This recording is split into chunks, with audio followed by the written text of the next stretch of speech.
This is Derek's O'Reilly Auto Parts story. After the third time jump-starting my car, I finally realized my battery was dying. So I stopped by O'Reilly to have it checked. They tested it right there in the parking lot. It was bad, real bad. But they helped me find the right battery for my car and even installed it for free. Now my car starts like new. O'Reilly Auto Parts. This is Jordan Grace, and you're listening to the Social Suplex Podcast Network. BWB, this is One Nation Radio. You better get it right. Rich Latta, James Boyd came to give them life. The Blackest Wrestling Podcast has come to kick all ass and drop it 6 feet if they kicking trash. Word, let me welcome y'all to something different. And if you dig it, man, you should let some friends listen. We be getting it in, this on the regular, dude. Ravish and flow, but this shit rude. See, James don't rap, so I had to break it down. The whole network, man, we coming for the crown. Raps in the columns, I keep them both covered. Making the beats too, so the listeners can bump it. Hit us with the rating, yeah, I'm saying it's a 5. Before you hit it, talk, bob your head side to side. It's One Nation Radio, and this is the beginning. It's Rich, and I'm here with James. It's time to listen to One Nation. You got to unleash the power of the pyramid. This is Mike Sempervive from WrestlingObserver.com. Check me out on Wrestling Observer Live every day. And also check out your boys, Rich and James, on One Nation Radio. Hi, this is Kenny Omega. We're listening to One Nation Radio. Check it out, guys. These guys know what's up. Big Kenny Omega fans, and that's all that counts to me. Goodbye and good night. Bang. Ladies and gentlemen, welcome to this week's edition of One Nation Radio. I'm James Boyd, and I am talking very slow because I have botched this intro. I have done like twice already, so I'm back. We're good. Rich, what's going on, man? Not much, man. Just a lot to talk about this week. And my God, have I never seen people, I won't say never, seen people bug out the way they did over the Observer newsletter awards. In a lot of ways, it's an extension of the Hall of Fame stuff from last year, just turned up even a little bit more. But yeah, I'm chilling and, been making a lot of songs and, getting ready to put them out eventually. So it's going to be dope.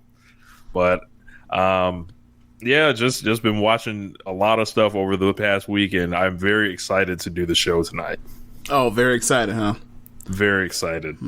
At least you're more excited than Miz to get in the ring against Bobby Lashley, apparently. For those that, may not have watched Raw Check for Raw, literally days after seeing the online stuff where people defending WWE and the main roster, what they decided to do tonight was advertise Miz versus Bobby Lashley for the WWE title at 9 o'clock. They set a timer on the show. When it was 8:45, you saw it at 15 minutes, and then with 14:59, it kept going, right?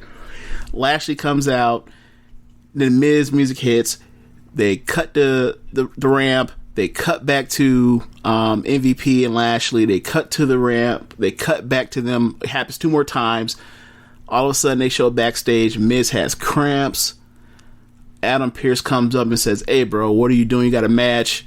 He is obviously faking, this illness. He doesn't want any smoke with Bobby Lashley. He's trying to weasel out of a title match. Lashley runs out the ring, finds him backstage, puts him up against the chest and says, "You are fighting a match tonight." Then Adam Pearce says, "You have until 10. They are doing the boy who cries wolf shit, because they have something that people might care about, and they're dragging it out for another hour because they know that once that shit happens, they figure out people are turning the fucking show off." And it's just like, how about you make more stars so that you can implement them at different times of the show to where people will watch it? I'm sorry. Like, that was super lame. Like, and it's also undercuts, like, the fact that Drew McIntyre and Sheamus had, from what I saw, a hell of a match. I didn't watch all of it, but I tuned in and saw the first half of it, or the last half of it. It was a good ass fun match. So it's like, this is the reason why people don't give this show the respect that their fans believe it does. The WWE main roster apologists believe it does. They can have something like Sheamus and McIntyre, and then have another 2.5 hours of nonsense. So I'm sorry for all this poison that y'all listening to. Bringing down Raw. We don't do that on this show. Yeah, the toxic culture. It's like, what about when the culture's toxic to me? Like, you know what I'm saying? Yeah. All right. Anyway, I guess we're going to get into the Observer Awards and some of the discourse around it, because I just had to point that out. It's like, y'all did all of that over the weekend, and this is how they do you. All this crying. This crying. You were defending them, and they treated you like shit on the back end. That's the reason why people voted the way they did. That's the relationship they have. The 2020 Wrestling Observer Newsletter Awards, of course, those who don't know.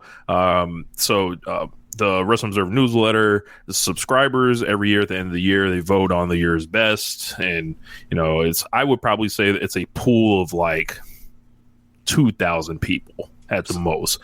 Well, I think the pool's bigger than that, but that's only the amount of people that actually vote. That actually vote. Yeah. I would probably, I don't know because there were years like I didn't vote. I didn't start voting on the Observer Awards till last year. And I've been a subscriber for like 5 or 6 years now. So, but yeah, man, a lot. So, that's the pool of voters. And then, it goes through, what happened in 2020 from the beginning of the year to the end. And I think that's a key thing to remember in some of this stuff because 2020, it was a year, there was like a lot of weird things that happened. Companies shut down. People weren't running. Long absences.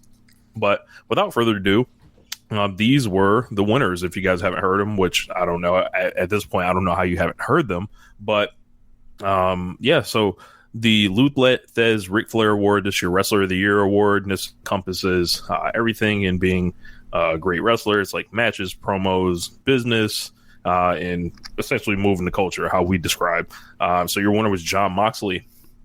Your most outstanding wrestler was Kenny Omega.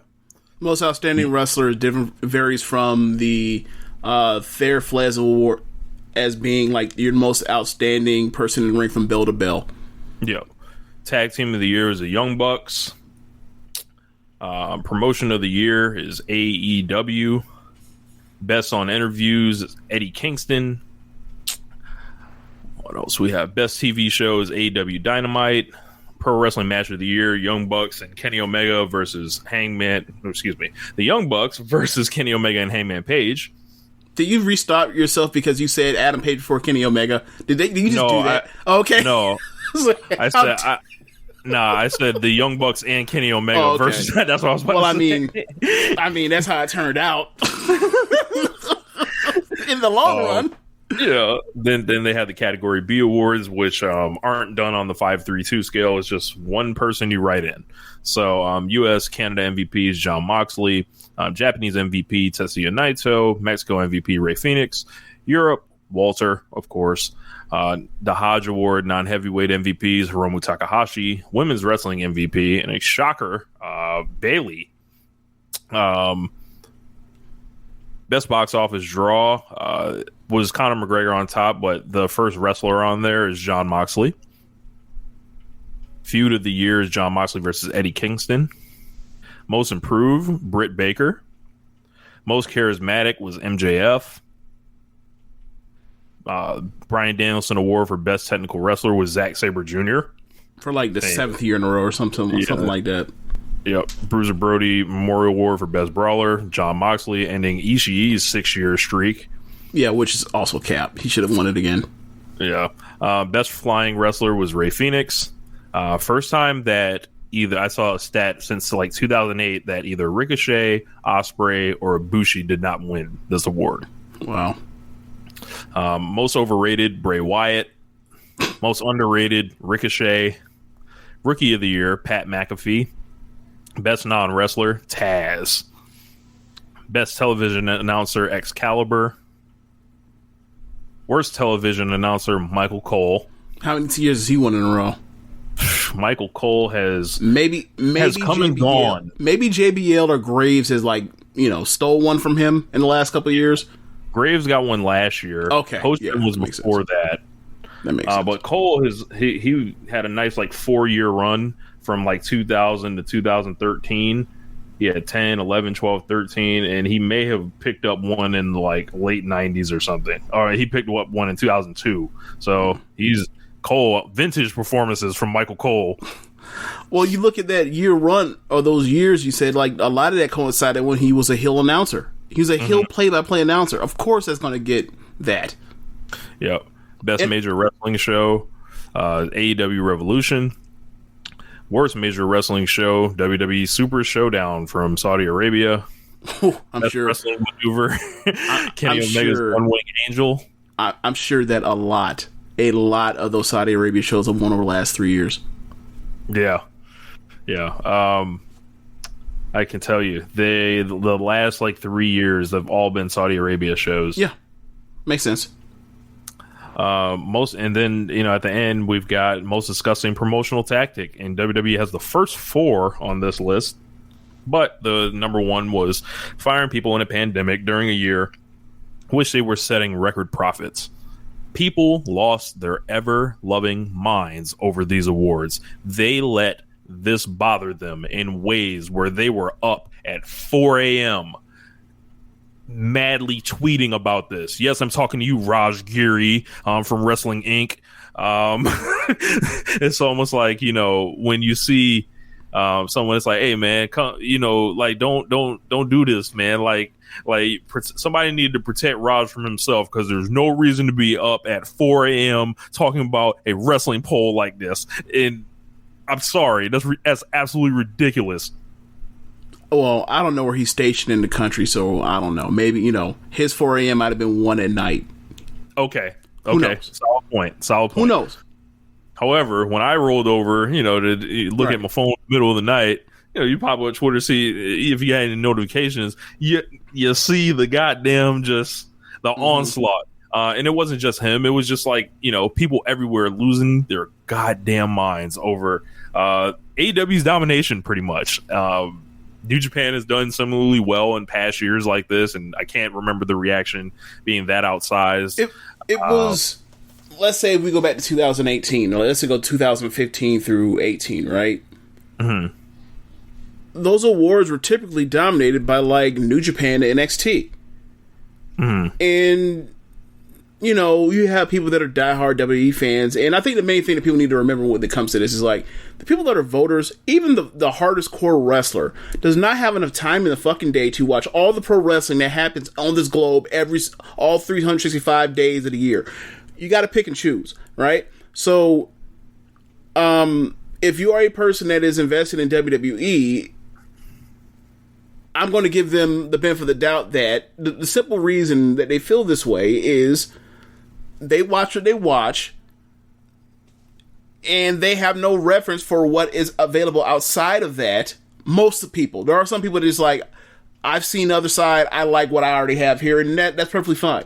But I think a lot of it comes down to people don't realize how much wrestling is around the world and how it's done in different ways, and there's no right way on how to do it. So there's all these different ways, and some might intrigue people in different ways, and so that's how they end up voting. So, like, if we go back to the late 90s, early 2000s, when WWF was on top, I won't say they dominated the awards, but they had plenty of people that won. They won Best Feud, they won Best Promotion. Vince was winning Booker of the Year and Promoter of the Year. Raw was the best TV show, or like that happened. Like SmackDown, I'm sure, is one best TV show. Let's say like, when we had the SmackDown 6, they probably did. So it all comes down to what is the hot thing right now at the time, and what is being best done that people recognize out of a bunch of people that tend to be hardcore wrestling fans that watch more wrestling than the average quote unquote other version of hardcore wrestling fans. Like, there are I think at this point, if you are watching wrestling on a consistent weekly basis, you're some level of a hardcore fan, I think. But the observer particularly is people that are trying to seek out and find some of the best wrestling all around the world, except for Mexico apparently. But anyway, So when I see this, it's like, okay, I get why they're upset. They invest their time and they have to be somewhat compelled in by the storylines that are happening on the main roster. And they just cannot fathom that something else is better. Or they've seen the other side and it's like, that didn't appeal to me. This does. What is wrong with everybody else?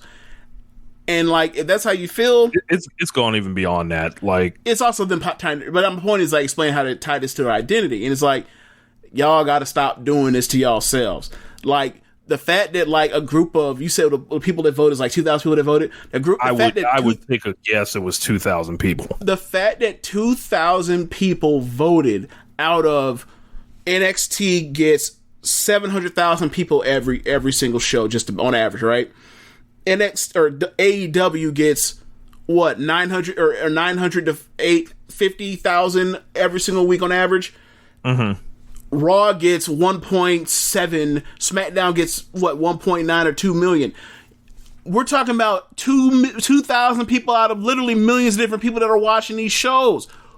Who? I mean, like, to get upset about this is like you should just think of the numbers and think like, okay, well, there's clearly some type of selection process. Like, this is a certain subsect of fandom, and they disagree with me. Oh, well, I enjoy what I enjoy. But people have tied this into, like, especially this year with NXT or AEW having the full year, like, see the number of people that won or they filled out the top 10s of these lists. That's what really pissed people off. Like, this was a historic level of dominance for AEW. But then, like, the funny thing is like, well, what do you offer in its place? If you're not giving Tony Khan the best booker, who are you giving it to? Gato, who put the belt on Evil? No. Right. Are you giving it to Triple H? No. Are you giving it like the worst year as a booker ever? Right. You don't give it to Rossio Guy because you don't even know who the fuck that is. Right. Who we gonna talk about? Noah DDT is right. Like, the numbers just aren't gonna be like, when it comes to the elections, the Morin Callis, nobody watches that shit. Yeah, like, the numbers aren't gonna be there or whatever. I got one for Booker. You gonna give it to Marty Scurll? I've seen people trying to do the delirious thing in ROH. I'm like, the company was shut down for months and months. Stop. Right. But yeah, this was a historic level of dominance. And then you think about the promotion that took best to the pandemic. It was AEW. Like, it was. So, like, as far as how to even shoot your show, how to put fans, like, or like to surround the ring and give it an ambiance, to innovate, in the time, like how they flipped the format to AEW Dark, like, just so many great things, still pushing people forward in their stories. And like this is a SmackDown laying performance from AEW. I think people need to, like, just realize what the fuck is going on. Stop being so wrapped up in, like, I don't know what it is. Like, how do y'all hate them this much? Like, I don't even say that this was some SmackDown laying year, considering the level that we were on it before the pandemic hit. They're just adjusting, doing the best they can compared to what they actually could do. Look, and where it was headed, my God. Like, and the way I feel about it is, like, me watching NXT, me watching or occasionally watching and following the happenings on the main roster.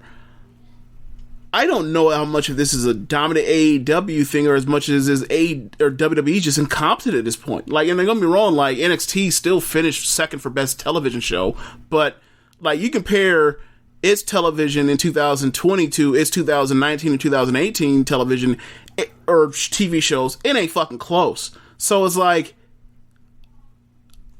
I don't know what to tell you. Like NXT is good most weeks, but it has no star power, or whatever else, and no like really no way to actually like build a star, except for like people that like don't really fit towards what the ethos of the show has been over the past few years. And then you look at the main roster and it's like a lot of people that I saw complain the most were like the people that I see on Wednesdays and Fridays and a lot of times on Sundays talk about how like they only like less than or maybe like 2 or 3 things out of like a 3-hour show or a 2-hour show. And it's like, well, done that, like, if you only like 2 or 3 things out of a 2-hour show, most weeks. That don't sound like a good fucking show to me. Yeah, man. I think they've let Dave completely get in their heads. I think they've let people like Kenny Omega completely get in their heads. Moxley get in their heads, leaving him being the success that he's been. The Bucks, Tony Khan. I think people's reactions were absolutely ridiculous and unbecoming and embarrassing, quite frankly. Like, and these are people in media that I'm saying this about, that claim to have platforms that, do these things. Like, asshole fans can be anywhere, or right. People that like just lose their damn minds. And there were plenty of those too. Don't get it fucked up. But it was just like, why does this hurt y'all so much? Tell me. Reveal the pain, like what inside you is broken to where you can't handle this. I don't know, man. Like it like this wasn't like WWE had some banner year. Like, we talked about this, throughout the year. Like, they struggled more than anybody when it came to them not having the advantage that they normally have with their production budget and everything. Like, once they had to strip it down to its essence, like, it really hurt. Like, I'm sorry. I guess I have to apologize to you, but I understand that you're feeling. I guess well, that sounds condescending. I don't want to say it, but like, I just don't get how you could be so upset over something like this. Like, maybe it's because maybe it's because like I watch a number of different promotions, so it's like, all right, well, this one I watched that one I watched that one I watched. That's one thing, like watching looking at like promotion of the year or whatever else, and see like, all right, number 1 AEW, number 2 New Japan, number 3 WWE, and then number 4 Stardom, and Stardom has more first place votes than WWE. Like, I guess like I watch all the four big promotions, like the 4 best promotions this year. Apparently, it is like I can rank them. I don't have any bias towards any of them. Well, I'll probably have a bias towards like in Stardom because their shows are easier to watch. But whatever, like. I don't hate any of these people. Like, I hate some of the stuff they do at times, but I don't hate or take any advantage. Like, I popped on Raw in good faith, and they decided to fuck me when I did that. So it was like, okay, but I just don't. The one thing I do get is like, let's say like some of the overwhelming like 1 through 10 voting. Like, I could get being like, damn, bro, like only X person can get like 2 slots in there. And it's like, especially when it came to like this year promos, I thought there were a lot of strong promos everywhere in American wrestling this year. But outside of that, like when you come to matches, whatever else, like a lot of these matches were like stuff that happened at the beginning of the year. Like what was the best main roster match this year? Like, or last year actually. I think a lot of people even would say like the IC title match between Daniel Bryan and AJ Styles, or like the Sasha and Sasha and Bayley Hell in a Cell match. I'm like, that's not going to win. Yeah, like that's not going to. Yeah, that's not going to win. Like in a normal year, that's like a top 10. Those are like top 10, top 15-ish matches on the main roster. They had a bad year in ring this year, so it's like I don't know what to do with this. Yeah, like I'm looking at the honorable mentions for WWE Match of the Year. I didn't like the highest ranking WWE matches. Okay, so they got one in the entire promotion in the top 10, which is Walter versus Ilya Dragunov, and that's like NXT UK. So yeah. And that's like and that was a top 10-ish match at this year. We're top talking 5, about top 10-ish. The Undertaker versus AJ Styles, a cinematic match. A cinematic match, right? So, stop letting y'all butts get hurt by this. So it's like another thing is like, how does this affect your enjoyment of the show you watch? Everybody claim they care. They don't care until they care, right? With this stuff. So, our Luthez Flair winner Jon Moxley, landslide victory. It looks like he had 4,000 some votes, right? Yeah, he had 4,000 points. Number 2 is Kenny Omega. Number 3 is Tetsuya Naito. I got a chuckle out of that. Kenny finishing in front of Naito in his big year. But Moxley, like, I think this is a really big award for him in his standing historically. I think he's going to get out to a faster start out the blocks in his Hall of Fame resume than previously he would have. I think he still has a lot of work to do for as far as the Hall of Fame vote and just stacking consecutive years like this. But this is a hell of a start for him. Congratulations, Jon Moxley. He won lots of our awards too. Kenny was number 2 on Wrestler of the Year. I voted for Kenny, but I think that you start looking at like what he did too, and it was just like maybe Tony Khan wasn't lying. Like, say he has the 2 best guys this year, and they got upset about that too. Tony Khan being on with Dave Meltzer, as if like if Vince McMahon wanted to be on Observer Radio, he couldn't do that or something. Like, I don't know. That's if Triple H would call Dave and say, "Hey, I want to do Observer Radio," like Dave would turn him down or something. Right. Like another part was like, if you think that Dave Meltzer is on the outs with WWE for the last 30 years, I would like for you to explain to me how he is able to get so much stuff for the last 30 years on WWE / WWF. Like Austin, The Rock, Bret Hart, Jericho, Triple H, Jim Ross, Jim Cornette, Ric Flair, yeah, like, come on, y'all gotta stop that shit, man. Like, he has relationships with a bunch of people. Like, bro, he's from the old school, man. Like, he's not about to be out here, flicking it up. Like, as far as the old timers goes, like, all the guys that he's, friendly with now, like your elite guys, and even Triple H, like, that's rather public, I would say. This is a new wrestling than it used to be. Like, it's not like, and Dave explained this. He was like, a lot of the older people like that I'm, friends with, like, I can't like reveal because that's just something we didn't do or whatever. And it continues to this day with those people, but it's not like that with like the younger people, because the younger people like largely don't like mind, because they can still, like, if they need to shut Dave out for like, like if there's something that they don't want Dave to have, Dave won't have it. Like, yeah. Or they'll work him. Like the Young Bucks have done him with Matt's back, or like Will Ospreay did with his neck again, going into New Orleans in 2018. Like, yeah, or Kenny did with his contract status. Yeah, like those. It's just a weird thing. It's like, so you mean to tell me you think Adam Cole, or all of the Undisputed Era / all them ex Ring of Honor guys that are in all throughout WWE don't have relationships with Drew with like Brian Alvarez and Dave Meltzer? Come on, man. Like, and I don't mean it to be like it's obvious. Like, and so it's like, for me, when it comes to this stuff where people get upset and think Dave doesn't have this access, like, you can believe what you want to, but it keeps happening.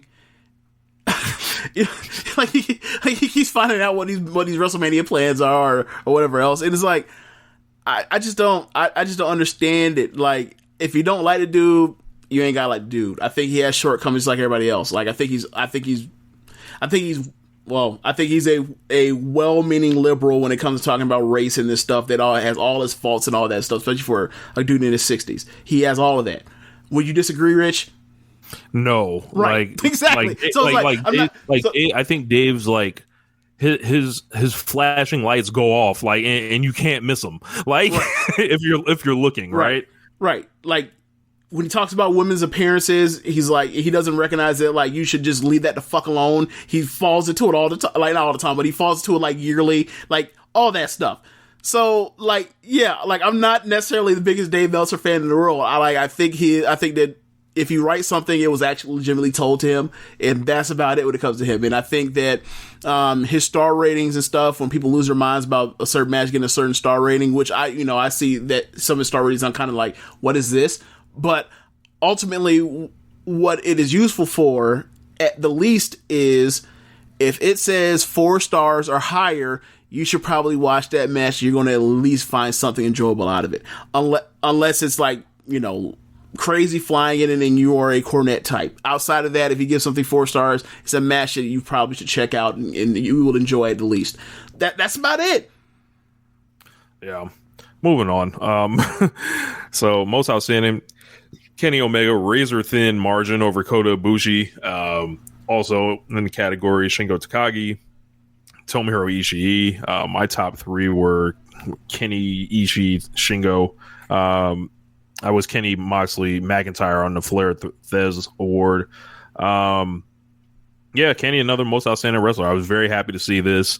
Not too long ago, they were throwing dirt on his grave, and this man did this without competing in the G1, which I'd like to know the last time that happened. Well, in this particular year, he had the advantage of he had no G1, but he had way more weeks to wrestle than the New Japan guys had to go on hiatus. Yeah. So it kind of evened out in a certain way. Yeah, I was very happy to see this. Best Ball Machine rides again. Rounding out the top 10, you got your Rey Fenix. So you've also got Okada at number 7. Are you surprised he made it?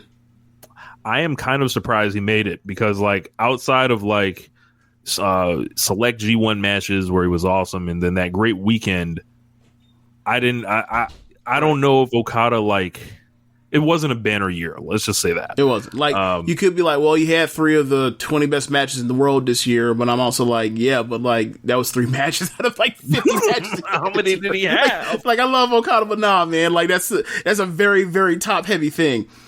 Yeah. But yeah, it's amazing because, like, I wouldn't consider, I don't know if, like, Kenny had necessarily had, like, he didn't have the opponents the rest of the guys had.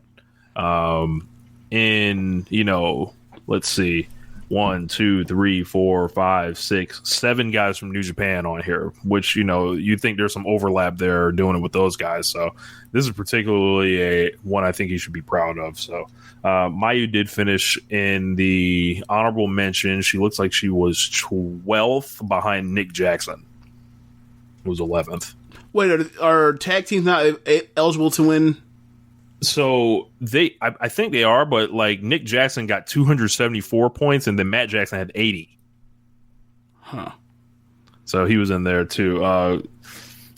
So other ones, your tag team of the year, Young Bucks. Number 2 was Kenny and Hangman. 3 was FTR. What did I have? I had Bucks.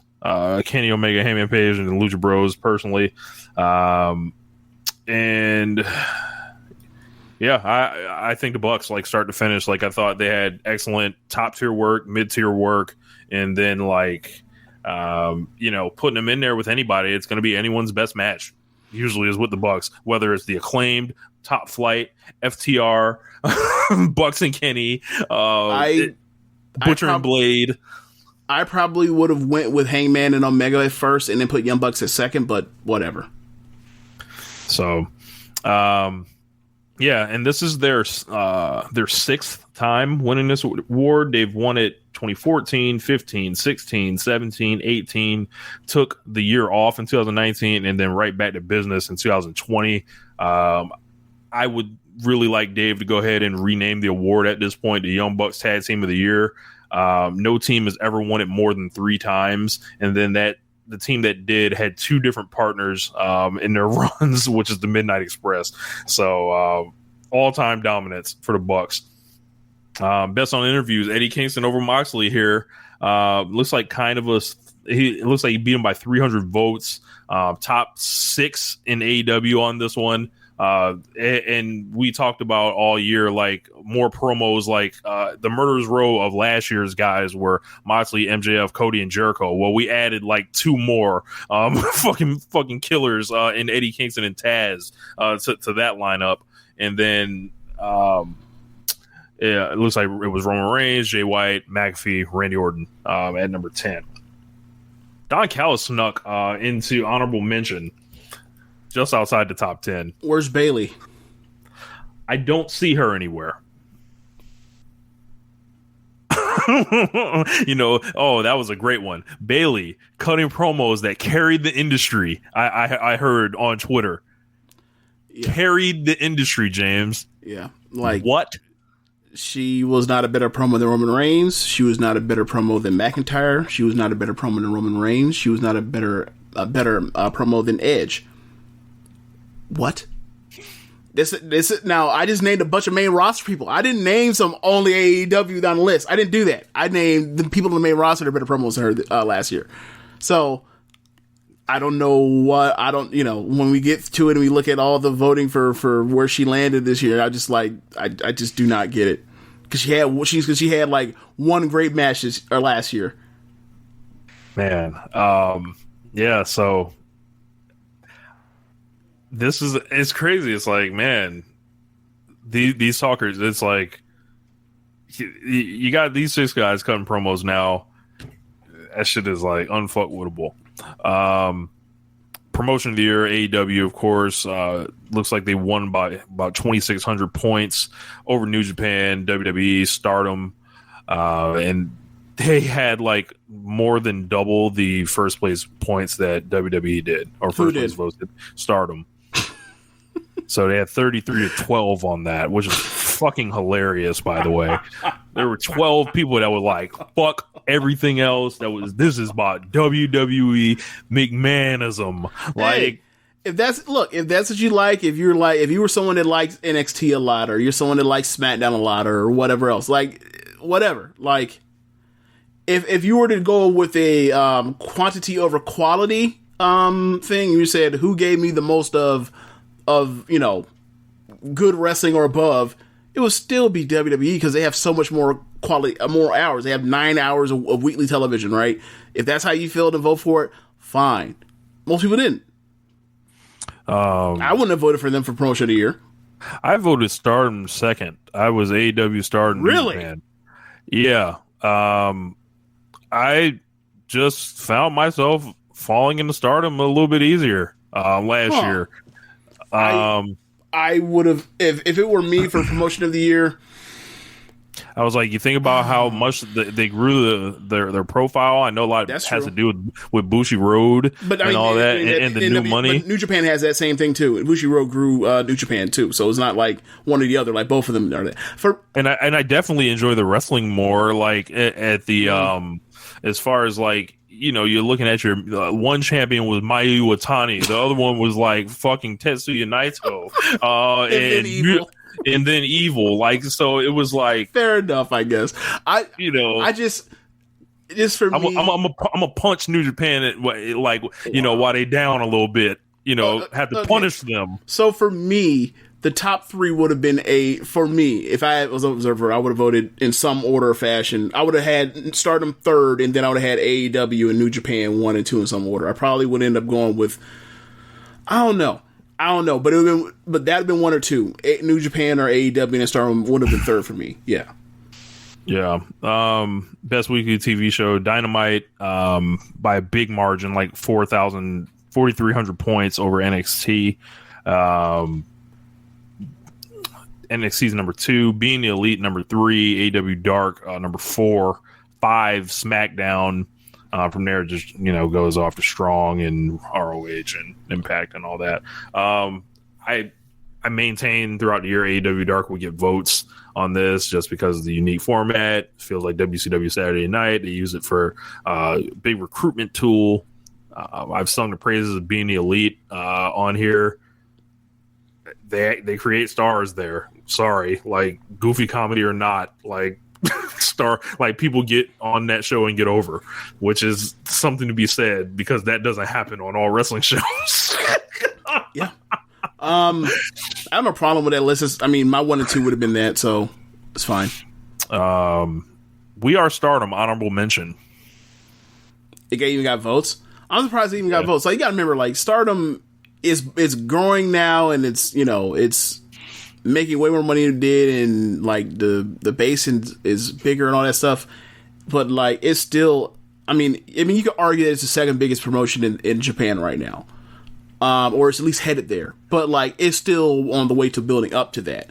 Like, as far as it being able to compete in that kind of way, like, we have to wait like 3, 4, 5 years. So we've got the match of the year. I'll just go through all 10 here. Number 10, Silver, Reynolds, and Page versus MJF, Santana, and Ortiz on the Brody Lee show. Number 9, Stadium Stampede. Number 8, Go Shiozaki versus Takashi Sugiura and Noah. Number 7, Hiromu Takahashi versus Will Ospreay. Number 6, Kota Ibushi versus Minoru Suzuki. Number 5, Walter versus Ilya Dragunov. Number 4, Kazuchika Okada versus Tetsuya Naito. Yep. Number 3, Young Bucks versus FTR. Number 2, Kazuchika Okada versus Kota Ibushi. And number 1, Young Bucks versus Kenny Omega and Adam Page. Yeah, I have no problem with the top 8 except for one match. Yeah, man. Lots of great matches. A lot of this stuff was happening. It looks like, let's see, we've got 5 matches actually post-pandemic on here, and 5, before. So, you got your 2. It also says something considering that the pandemic. 5 and 5. Excuse me. That still also says something considering March. Think of the wrestling we were that was really ahead of us. This fucking shit not happened. Yeah, we were gonna have like a really great year. But yeah, great matches all over, and it's funny. I was told this Okada and Naito was this lock, and Naito, it was his year and all this stuff. It didn't shake out at all. I think the people that should have been sick the most were the LIJ stands and the Naito stands, which they may have been. They may have just hidden away, while the fools were revealing themselves on the timeline. They knew better than to come out here. Yeah, so I didn't see many New Japan gatekeepers and purists freaking out about these awards. Do you? I did not. Yeah. Interesting. Yeah. Do you see any people that are super hard? Well, actually, I take that back. I'm probably the only person super hard in the NXT hardcore fan. There are a few, but I didn't see them freaking out amongst the main roster people. It was only main roster people that were losing about this. And it's what about these other? Then wrestling media. It was nobody. It was nobody else outside of people that have direct, that are, you see their fandom and their quote unquote allegiance, and it's to the main roster. And it's y'all shouldn't even care about these awards. Y'all never given a fuck about Dave Meltzer's awards. It's a win. Y'all hate his guts. Of course he's gonna be it's almost do you ever remember the Howard Stern biopic where it's yeah. Buddy was trying to fire him once he got on in New York, and he was the average person listens to him 15 minutes. And the average person that says they hate him listens to him for 30 minutes. It's something like that. It's people that don't like him are and the stuff he's about and what he puts out is they apparently look at this shit and dig into it more than the person that people actually listen to it and care. I just find it it seems unhealthy. It just does. Seems unhealthy. Yeah, man. You let go of that narcotic, especially put that down, man. All that time you doing reading and listening and feeling mad, y'all can feel more of that time watching more SmackDown. Y'all can Don't watch y'all got, 205 y'all live. Got 5 hours to watch it at. A week. The big dog. 40 saying. Minutes. 40-minute promos to start the show. I mean, he's never done that before, has he? That's what I hear is going on in the streets. I don't watch the show, 40 but what I hear is these promos are very long. You can't be late, and they send them out there at 8:00 to make sure you're on time for the big dog. Bro, Vince and Austin and The Rock weren't even, and the Triple H weren't even doing 40-minute promos. They were doing 20-minute promos. And them shits, when you look back in retrospect, they're why did this go this long? I can only assume that him and Heyman are trading it off like Styles and Kiss, hand that shit back and forth, letting them know that this is the big dog's arena. Oh my god! There's 2 hours there. There's 3 hours of Monday Night Wrestling. There's 2 hours of Wednesday Night Wrestling. There's an hour of of Thursday day wrestling. James, they could be digging into the lore of the Fiend and finding out more about that. All right, we've taken it to a toxic place. Let's go. Let's straighten it. We were playing this down the middle. Now we veered off. Now we're mocking the people that were hey man, y'all need to take this serious. Now we're mocking them. This is why they hate us or hate some of us. Let's reel this back in. So pretty much it goes to category B from there. The only thing I really want to bring up, I did vote to see United best box office attraction. So I was very fair, I feel like, there this year, because you think about the actual. The reason I voted for him was the match he did with Kenta at New Beginning, and then how they sold that out there. Yeah. So, and then you can also argue about the baseball stadium too. Yeah. Feud of the year, I think, was pretty confusing. I voted for Hangman Page versus the Elite, but in some form, it's all fucking jumbled when that's right in it. Yep, and it's a write-in, so it's all fucking jumbled. So most improved was Britt Baker on here. She got it over by 6 points over Julia.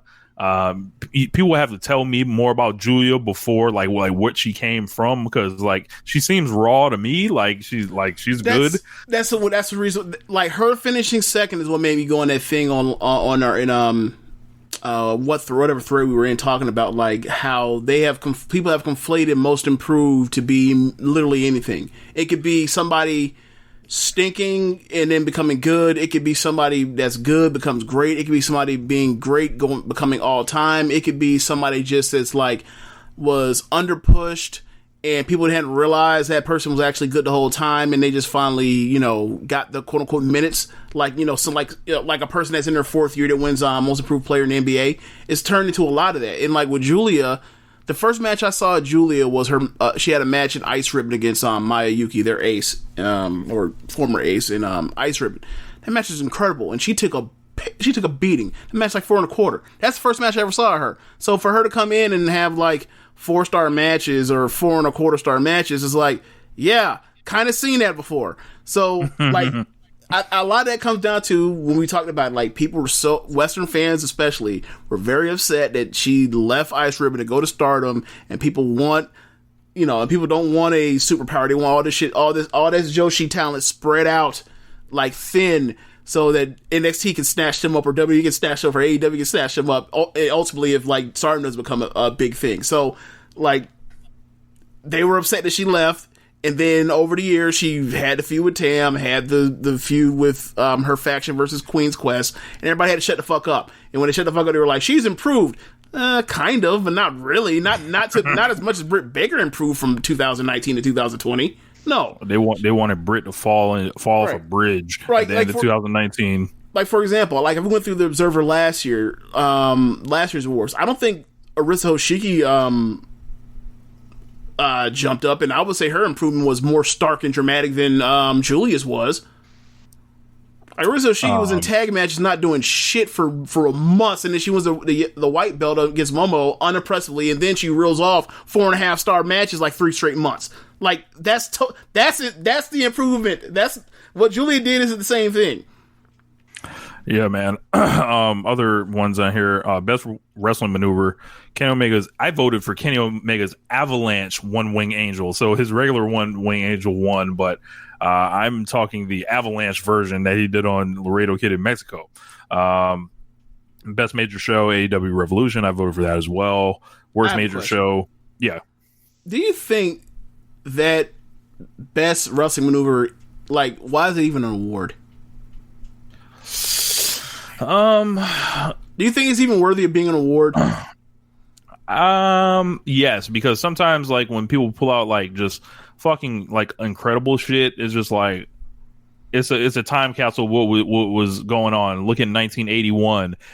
You got Jimmy Snuka Superfly Splash. The Splash was that won multiple years, 81, 83, 1985 Tope Con Hero. That's your. I guess what I'm getting at, Rich, is okay, the One Wing Angel is some type of it's a variation of a Michinoku driver, right? Not saying that's it's a great move or whatever else. Is it better than the Red Arrow or a 450 or a double moonsault or a Phoenix Splash? No, I think those have already won before. No, my point is it's a popularity contest of whoever's favorite of whoever at the time is a top guy or someone's favorite, one of the top most popular guys in the company, whatever finisher it is, and I guess that's cool, but who cares? Like, it seems like something you see in an Abner mag. You know what I'm saying? I mean, so, like, if you're gonna put it in there, like, cool, I have no problem. But like, as far as like people voting on what's the best move in wrestling, and they come away with like a regular old finisher and nothing like super spectacular, I'm kind of like, Like, if you ask me, like, what's the best move that Kenny Omega does on a consistent basis, it's either like the Snapdragon, the Terminator Dive, or the V Trigger. Like, that's the last thing I'm picking for Kenny Omega is the One Wing Angel. So it's kind of like, for me, it's kind of weird. This is his, let's see, he won it in 2016, He's 17, won it a bunch. 18, didn't win it last in 19, but he did win it in 20 again. So just to go through, I think it's pretty interesting. So 1981, Jimmy Snuka Superfly Splash. 1982, Scott Irwin, the Superplex. Like 1983, Jimmy Snuka Superfly Splash. 1984, David Boy Smith Power Clean in combination with Dynamite Kid Dropkick off the top rope. 1985, Tope Con Hello with Tiger Mask. 1986, Chavo Guerrero Sr. Moonsault Block. So I guess that's just a moonsault. 1980, yeah, just a moonsault. 1987, Jushin Thunder Liger Shooting Star Press. 1988, Jushin Thunder Liger Shooting Star Press. 1989, Scott Steiner Frankensteiner. 1990, Scott Steiner Frankensteiner. I'm assuming we're about to get to Manami Toyota pretty soon, right? For like a Victory Star drop or something crazy. I don't know if she's won one. I'll keep going through it. So 1991, Masao, and then Orihara Moonsault off the top rope to the floor.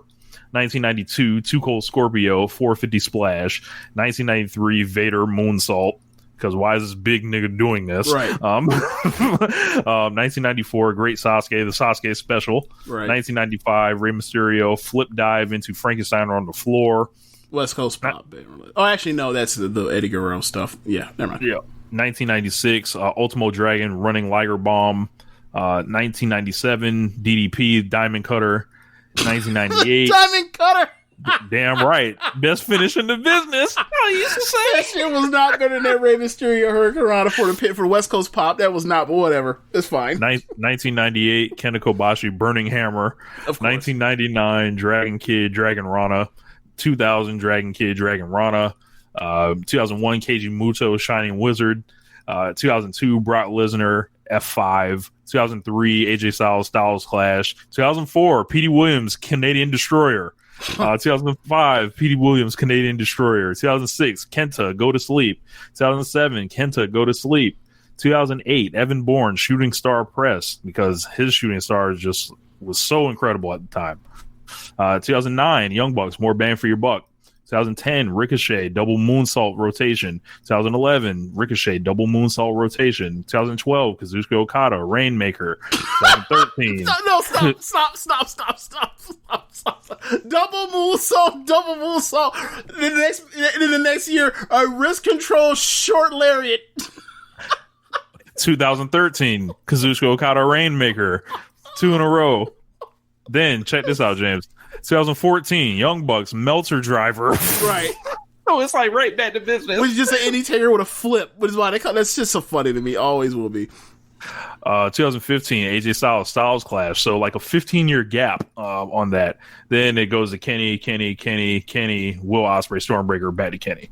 So I think it's just cool. It's like it's a time capsule kind of like, you know, the evolution of the business. Yes, the evolution from double moonsault to short arm clothesline. Yes. Now you just going through it when it goes something like that happens. You're like, now you see what I'm kind of like. This is like, it's just a fan. It's like that's like a viewer's choice award type thing, or a kid's vote, or most popular thing, as opposed to like, what do you think is actually the most spectacular move? Like that shit I see like El Hijo del Vikingo do. That's what's totally different than the fucking One Wing Angel or the Rainmaker. I'm sorry, it just is. Yeah, man. I don't really have too much more unless there's anything you want to talk about, but Bray Wyatt got fucking smashed in this thing. Worst gimmick, most overrated. Tony Khan got best booker and best promoter. I think the only other people to do that were Vince McMahon and Baba in the same year. I believe both of those guys did it twice. So yeah, I think so. I think women's MVP Mayu ended up finishing second, which is like, I voted crazy. for her. I thought that was crazy. I thought like she was going to end up being like probably like third or fourth, but that was cool. Yeah. There's one thing when we talk about like when people complain about the votership or whatever else, they're complaining about they're complaining about like small potatoes compared to like some things that are actually like problematic, like Phoenix being the Mexico MVP when he only wrestled like a handful of matches in Mexico. Is just like it's AEW fans that saw him, that voted him in. It's like that's more of a problem than American wrestling getting overran by AEW. Like like that's one thing. Is like y'all not watching as much. Y'all not watching as much Mexican wrestling as y'all. To be voting on this, y'all maybe should just not vote. But outside of that, that's really the thing that stuck on me. And I didn't even realize if not for Lucha Blog. So shout out to him. Yeah. So I guess we can move on. So if you guys have any questions about what we think about the Observer Awards or anything we didn't bring up, feel free to send them in the Discord or whatever. So the other big news in the week, it looks like the big show. The Big Show signs with AEW in a flat out shocker. I was refreshing my phone. I thought something was broken. I thought people were doing the thing. I'm sure you've seen it on Twitter where they just start photoshopping people into the insert the blank here is all elite. I thought it was one of those. And then I saw, I was like, hold on, that's a check mark. Like, hold on, this is official. And then I was like, I was absolutely shocked because I'm like, I always figured, well, like the Big Show's like WWE for life. Like he's been there since '99. Like, what? And then I read the press release and they're like, yeah, he's going to be a commentator and he has a wrestler's license, which was fucking hilarious. I love goofy shit like that. But he's going to be anchoring AEW Dark Elevation, which is going to be with Tony Schiavone on Monday nights. So I think this is them retaining the format that they started with Dark this year, where they can bring in people from the indies and then get some of their lower people even more experience. They're going to transition Dark back to what Dark was kind of when the arena, they were actually doing Dark in arenas where they would push people against each other on that show. And then those are your two secondary shows. And they still have the real show coming, according to Tony Khan, that's going to be on TNT, a second show. But not to put the cart before the horse, James, Paul Wight is in AEW. What the fuck is this? I was shocked.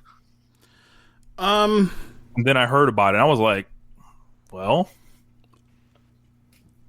who knows if I don't know what the situation was with WWE.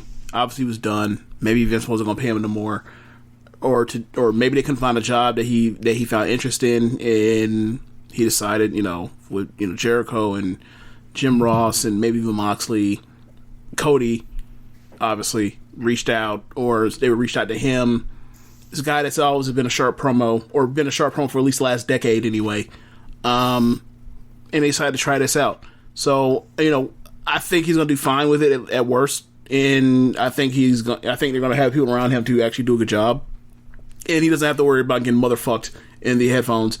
So I think if he cares, I think he'll be awesome. And as a commentator, he's funny. I think even if he doesn't care, he'll do pretty well. And I don't think he'll it's going to be interesting to see like what style, like obviously, it's a big adjustment in the style. So right. I think if he does his homework, he'll be fine.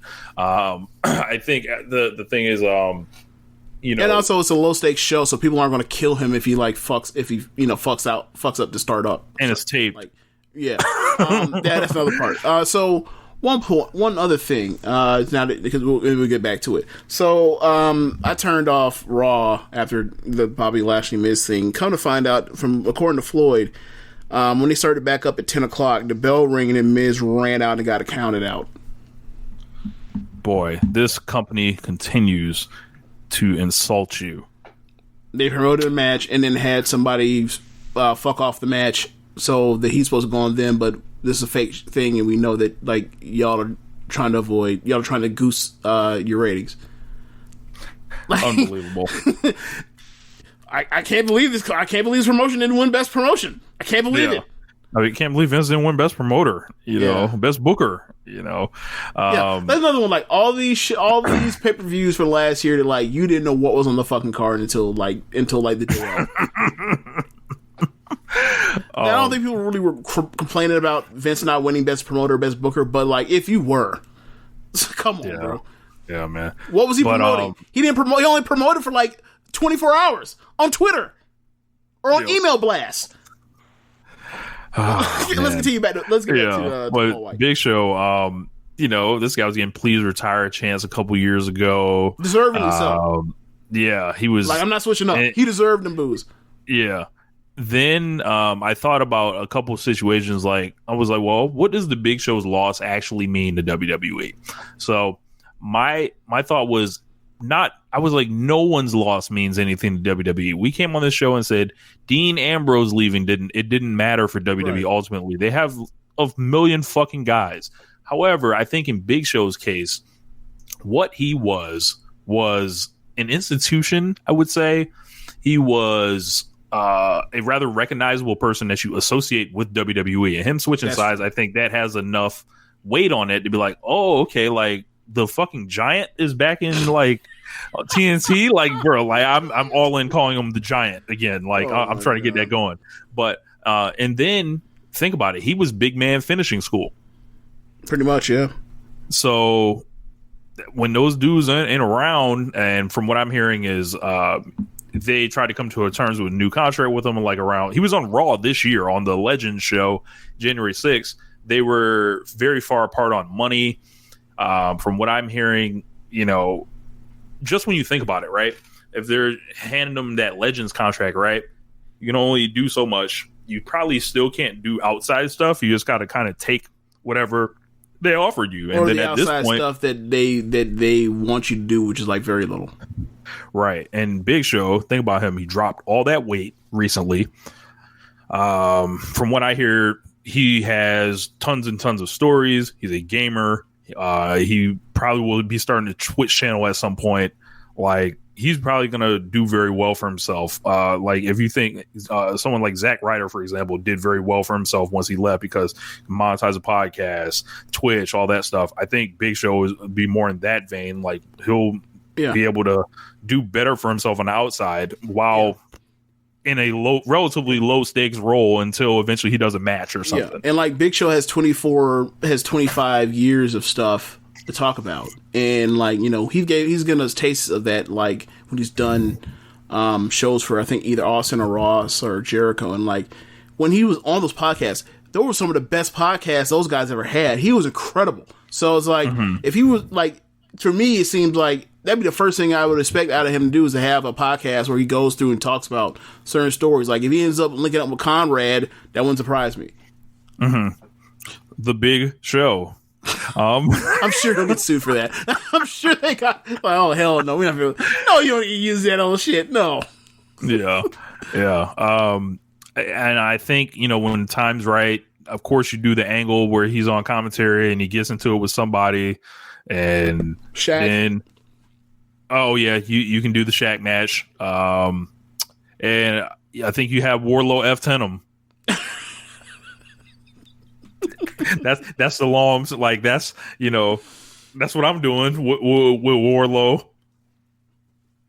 You know? I mean, sure, why not? Yeah, give him the F10. I would prefer if Big Show stayed the fuck away from between the ropes, but you know, Cody will talk him into it. Oh, you know, Cody wants to slam him. You know, he wants to slam him. Wants to slam him like he's Hogan. Yes. Wow. Can the Big Show take the One Wing Angel? That's what I want to know. No, he cannot. Right? You know, can we do a little job, you know, for the champion? That's what I'm trying to figure out. You know, look, I don't want him. If there's any match I want to see Big Show in, it'd be him versus Marco Stunt. That's really all I got in AEW anyway. That's really it. I could go for Will Hobbs whooping that ass. I could do that. You know, Will Hobbs, Wardlow, like those two dudes. Gosh.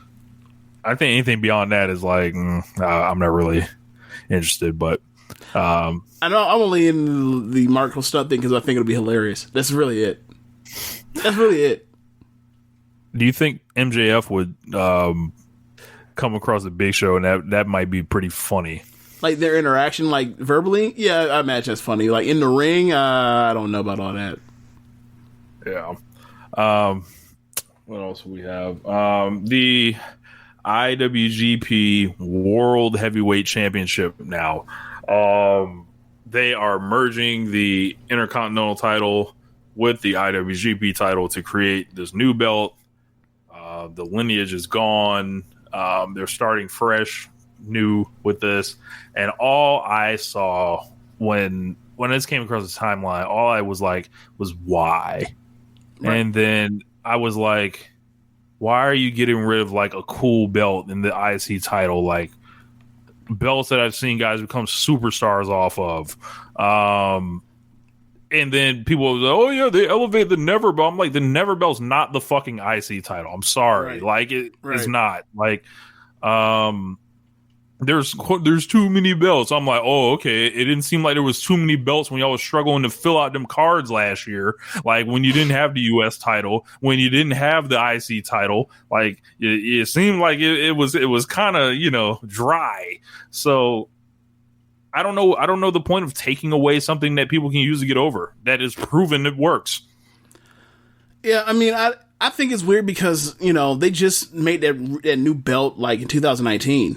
Like they changed the IWGP belt in 2019, and now it's like, oh, we got 2 years of that. Dump it. And it reminds me a lot of like 2000 or it was like 99 WWF when they got rid of Golden Eagle and switched the belts, and then all of a sudden, like within the next couple years after that, like you have an undisputed belt. It's like, why? Like, for what reason? It's do something just for the sake of doing it. I mean, I guess I wouldn't have gotten rid of the lineage. That's my only real issue with it. Is like, okay, so all that stuff before, just like we're never bringing that up again. Okay, 720-day reign, Okada, up in smoke. Yeah, I don't know. Like, I don't really see the need for it. Like, if they just want to make it. But I never saw the need for them to do the double gold dash anyway. So I'm the wrong person to ask for like any positivity towards this. Like, I don't hate it. I don't think it's the end of the world. But at the same time, I think it's like y'all had your history and quote unquote prestige in your fake title, and now you got to rebuild that same trust and equity into that prop the same way that was done over the last however many years that belt was. So it was like a decade. 50 years of history. I wouldn't have done it, but whatever. They'll be like, it's a small thing. It's more small stuff. It's more small stuff. It's small stuff that can potentially one day you look at and be like, oh yeah, this shit added up. Right. Like, or whatever, like with, new era, y'all. Told y'all. Like, this is, we in a new day in New Japan, and I'm not talking about Woods, Big E, Kofi, none of that. Like, this is going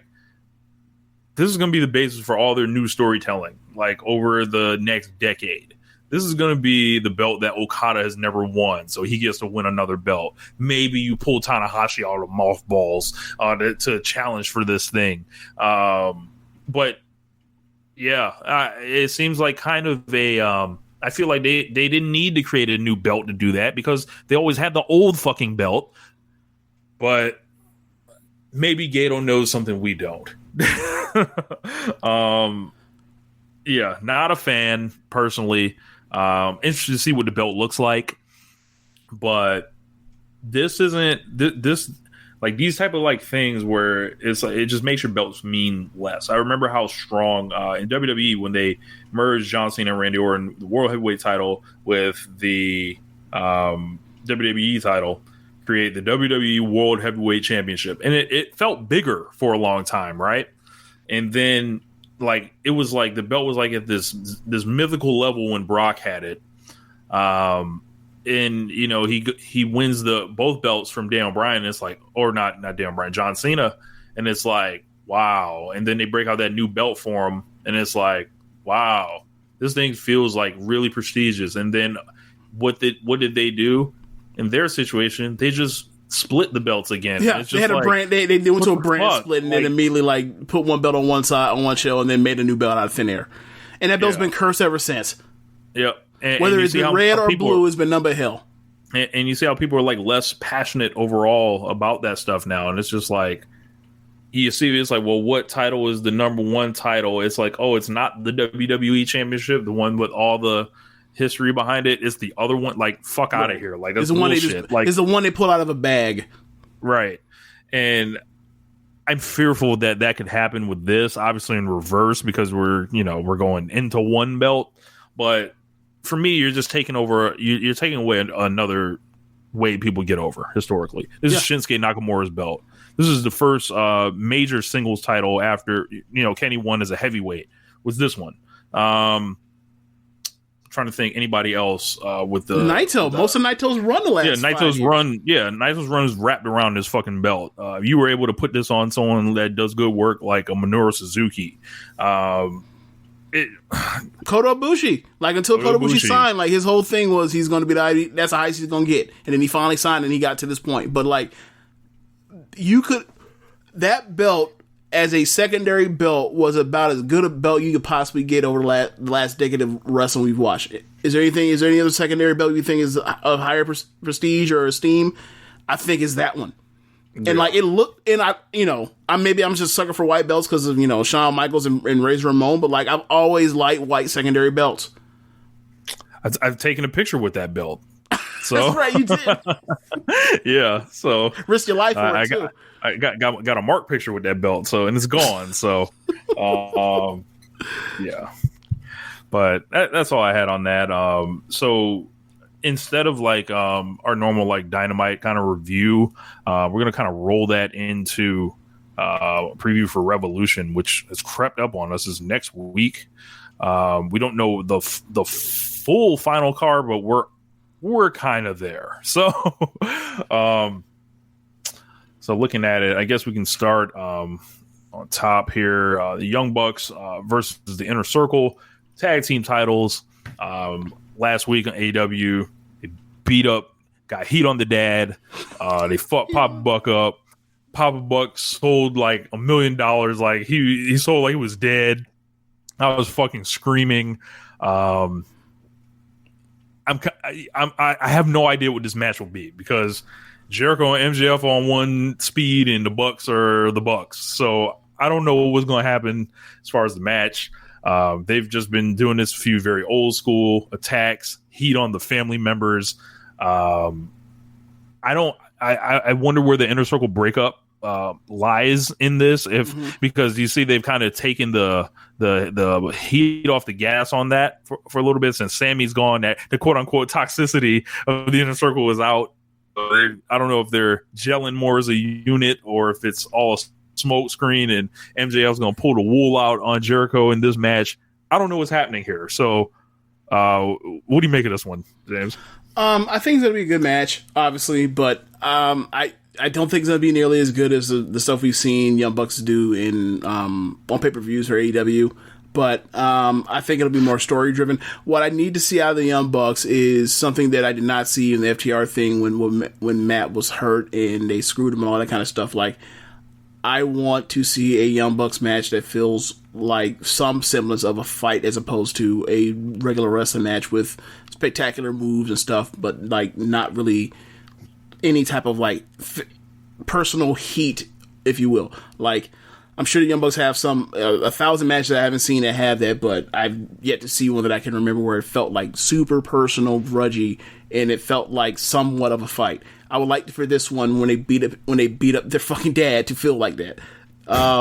So like if they come out here and they're doing like you ain't like Young Bucks and Butcher and the Blade. I was running it. I think you get that 4.5. I gave it 4 flat. Yeah. So that's so as far as in the ring, like that's what I want to see. I mentioned, there's obviously I keep saying obviously there is the intrigue with what's going to happen with the inner circle throughout that if they succeed or if they fail or whatever else. This could be a situation where Jericho takes the pin and everyone's like, we leaving you. This could. This is Derek's O'Reilly Auto Parts story. After the third time jump-starting my car, I finally realized my battery was dying. So I stopped by O'Reilly to have it checked. They tested it right there in the parking lot. It was bad, real bad. But they helped me find the right battery for my car and even installed it for free. Now my car starts like new. O'Reilly Auto Parts. Be a situation where what I don't need from them is like the Dean Ambrose and Seth Rollins 2018 shit where like they win the tag team titles and then like MJF screws them and so now we have effectively vacant titles or soon to be vacated titles. That's stupid. So I keep the belts on the Bucks here. I feel like there's obviously a Bucks SCU match down the line somewhere with SCU still having that stipulation over their head. If they lose a match, I forgot they were still around. Then they have to break up. Yeah, they haven't been around. So they must have been doing a lot on Dark because I ain't seen them in felt like months. But yeah, I don't know. I do remember that storyline. I do remember that storyline where if they lose, they'll break up because they're in the Dangles. Yeah. But yeah, so I feel like the Bucks are going to retain. When we get through this, like whatever else you'll see, like this is one of the few things on this card that I actually like really anticipate. So up next, we got Team Taz versus Darby Allin and Sting in a street fight. I don't know what to expect here. Same. I don't know what the hell this is going to be. I have no idea because like Sting in his brawl the last week, Sting looked great. Like he looked like he was mobile. He was moving around. Remember when he was kind of circling around Triple H a couple years ago and be like, oh, that's an old man circling. Like, and then you can see his hair and it was like, oh, he's like moving like an old guy. That wasn't there, last week. So I don't know if this man is aging in reverse or what, but like, well, I think Ricky Starks and Darby Allin and Cage are going to kill themselves to get this over, especially Darby. But I think it's the goal is lowered for Sting. Like, all you got to do is just show up, be you, point the bat, throw some strikes.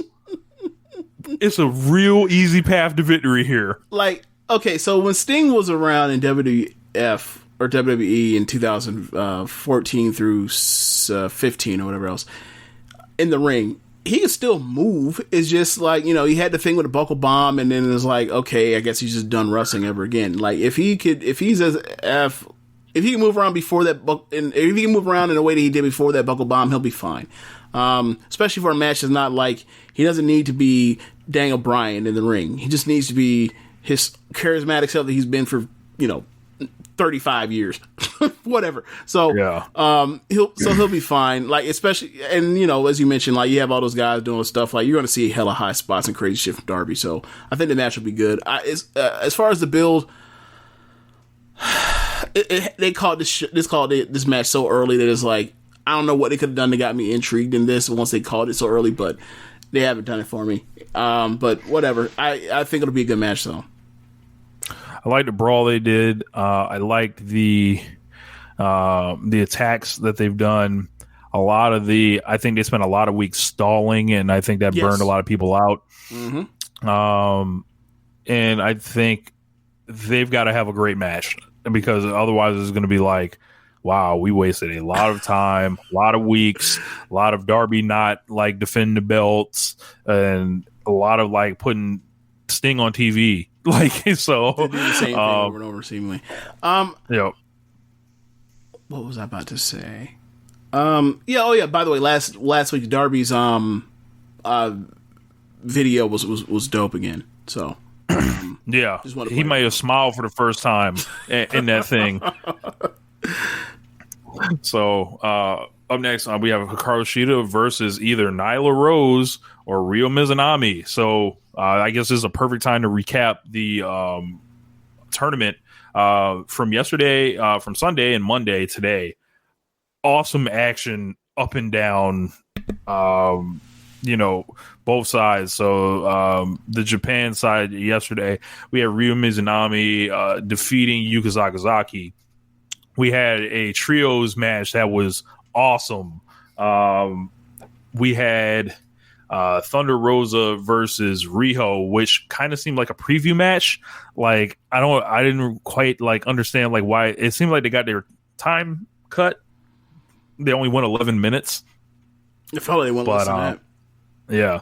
And then we got the final today of Nyla Rose versus Thunder Rosa, and that was an incredible match as well. I've really enjoyed this tournament so far. Completely shocked. The Nyla Rose versus Ryu Mizunami match here. You look at it like they've given each of them great paths to the finals, I would say. In Ryu Mizunami's case, she gets to beat the very popular Maki Ito, who everyone's tuning in to see. She got to beat Aja Kong. It was by countout, but it was like a good countout victory. She got to beat the ace of Tokyo Joshi Pro and Yuka Sakazaki. I think in those last two matches, she got over to a degree that, she may not have been over, going into the tournament. It's interesting for me because she's better in front of a crowd. Mm-hmm. But her last two matches have been, really damn good. So ultimately, like, she still got over. But, like, if she was in front of a crowd, she'd be even more because of, the stuff she does. Like, she dances in the ring and stuff mid-match and shit. Like, she reminds me almost of, like, imagine if, like, the Road Dogg in the 90s could reel off a 4-star match. and I felt this way for like years, the few years I watched her in Seedling or whatever else. Like, she's normally in a tag team feud with Yuki, or tag team. She's in Nanai Takahashi's faction, Max Voltage. Like, normally she's in a tag team with a woman named Yuki Takase, who's the ace of Rex Girls, and like they're a blast to watch. They come out on the third match on every card, seemingly, and Rio comes down there and she's rapping, and they're doing a dance with like some of the idols in the ring, and it's just a blast to watch. And then they do all that stuff. So like, but in those matches, eventually it breaks down into a strong style brawl, and we haven't seen the best of that with her. So the Nyla thing, that could be the match where we get the Hoss battle. But yeah, I think she's done very well. I feel like she would have done even better with a crowd. Yeah, and then Nyla get into the final was kind of like a shock. I was, thinking Thunder Rosa was going to go through. Thunder Rosa, yeah, like when you saw, I remember you made the comment like this whole thing was designed for Britt. If this went Thunder Rosa's way, like what better like road would she have had? Like right.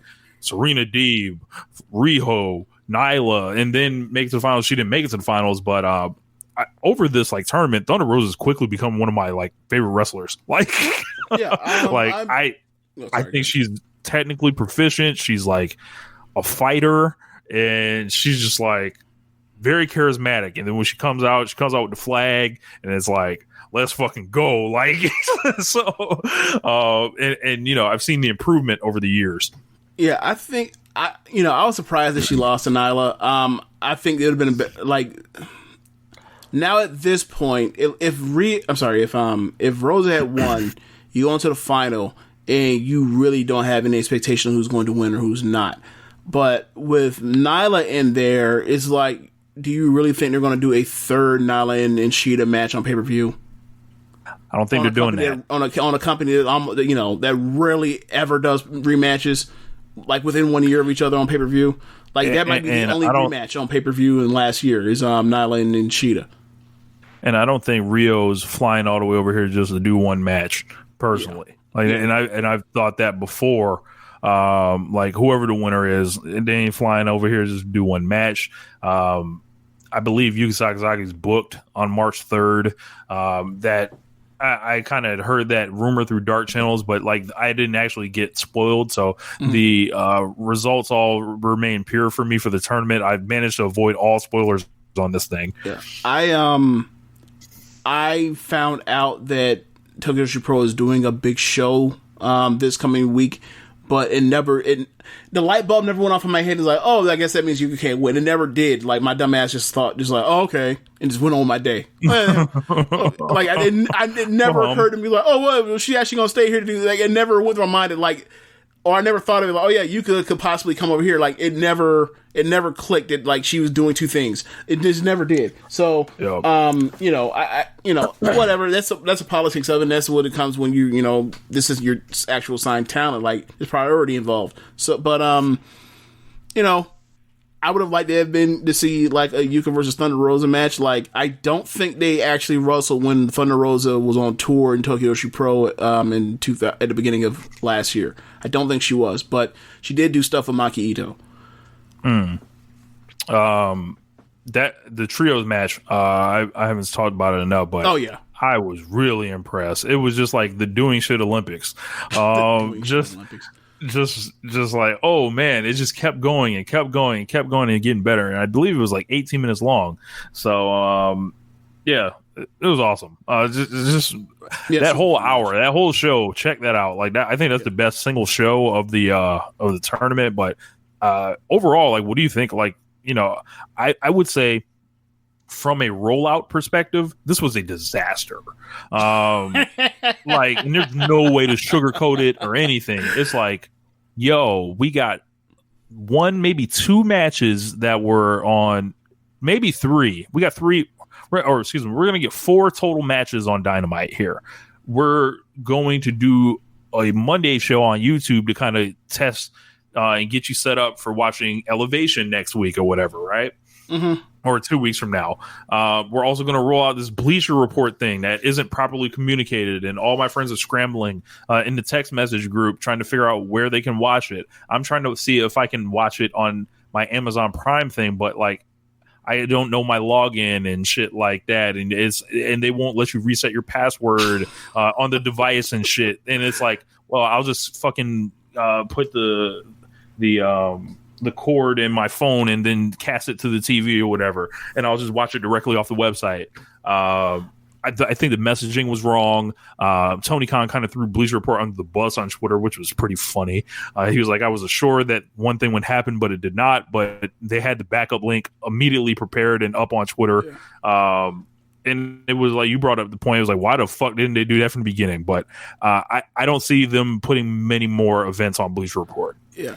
Another part about it that was weird to me is like yesterday when I watched it, when I went to I guess AEW's Twitter account, clicked on the link, and I click on the link, and then like you just scroll down a little bit, and it's in a small little window or whatever. Yep. And it's like, yo, you mean to tell me that like y'all had this in like the smaller windows if I was going on to like wrestling, watch wrestling dot whatever their .com or their dot whatever is, and then like you go and click to watch Raw from like a month ago that you missed or whatever else or whatever show, and you click on it, it's in a small box, like it's almost like it's illegal. It's like it felt like I was doing some illegal shit to watch.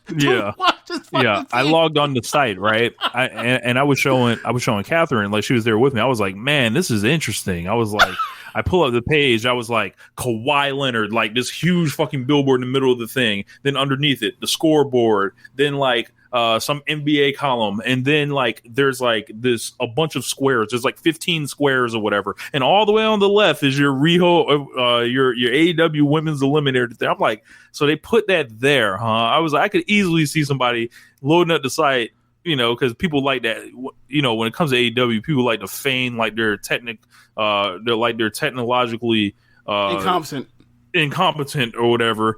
Like, I could easily see someone saying, oh, I couldn't find it, and whatever. So another thing is like, I don't know what putting on Bleacher Report did for you, but if you put all of this stuff out on YouTube for the first 2 weeks, why on the third week would you switch up? Like, you already got people into that habit. Like, if you want to do this, you should have did this off rip. Whatever. I mean, either way, like, Tony Khan said that it was screwed up, so then he like eventually puts it up on YouTube, and it's like, Well, I mean, you could have done that to begin with, and also done this on Bleach Report, and and seen what the traffic done. Maybe it just had to be some traffic tests, but it's like I wouldn't, and I don't know exactly what you use for the traffic test, but I mean, whatever. At least it wasn't like dynamite they put on the fucking thing, so whatever, I guess. Yeah. There was something. I will say this: if it was something that he thought was super important or whatever else, he wouldn't have done this to it, though. Like, he's not putting them with Jericho or Moxley on there. No, not at all. Yeah, that was my thing. I was like, well, why wouldn't they put something bigger? Like, so, but I think overall, as far as the quality in the tournament, I think we've got a very quality tournament so far. Excited to see which way they go with. I'm not sure. I'm picking Ryo Mizunami here to face Shida. And, we'll see what happens in that match. But, yeah, I think they should have a big Hoss match on Dynamite. So, we got the big money match with Adam Page and Matt Hardy.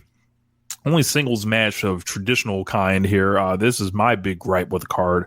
Lots of gimmicks on this card. You've got... let's see, like, I'm not seeing the big work. They got a Money in the Bank TNT match. They have a Royal Rumble ladder match. Right. They've got a Royal Rumble tag match. Yep, that's what it is. I'm thinking of. Yep. They've got an exploding barbed wire death match. Yes. They've got street fights, and I'm like, where's the classic wrestling? Like, where's your work rate matches? Like, they're gonna lean real hard on Shida and Ryo Mizunami. I don't know. I mean, they should. I'm not. If it's me, I'm not counting on. Look, I'm not counting on Matt Hardy to come out here and give us 4.5 stars. Yeah, I'm with you. Ever at any point in his career. Is this actually okay? So the money match is a straightforward match. Stipulation is the loser loses a fourth of their annual income. Yes. All right. I thought this money match was gonna be like some new version of cinematic wrestling where they take him back to the Hardy compound. And he's just not a a deity. He's just a normal person. He's a grifter. I think Hangman. This is Hangman's all day. Yeah. I say beat Matt Hardy in 10 minutes or less on this. Buckshot Lariat, get him the fuck out of here. Like remember when a year ago this time Adam Page wins that match. Like, we expect a year later that he would be like wrestling like probably like third or fourth from the top against Matt Hardy in a singles match.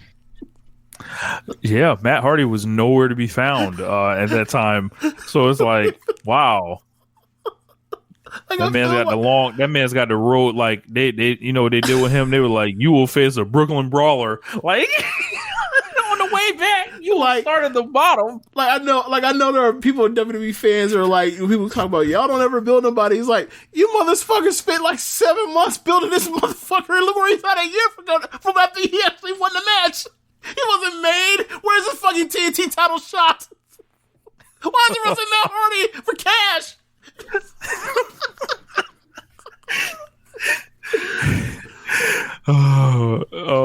Yeah. So I think this is the easy one for Heyman, and the long road to him meeting Kenny Omega begins. Yeah, so, that's what I think is going too. But like they gotta get like.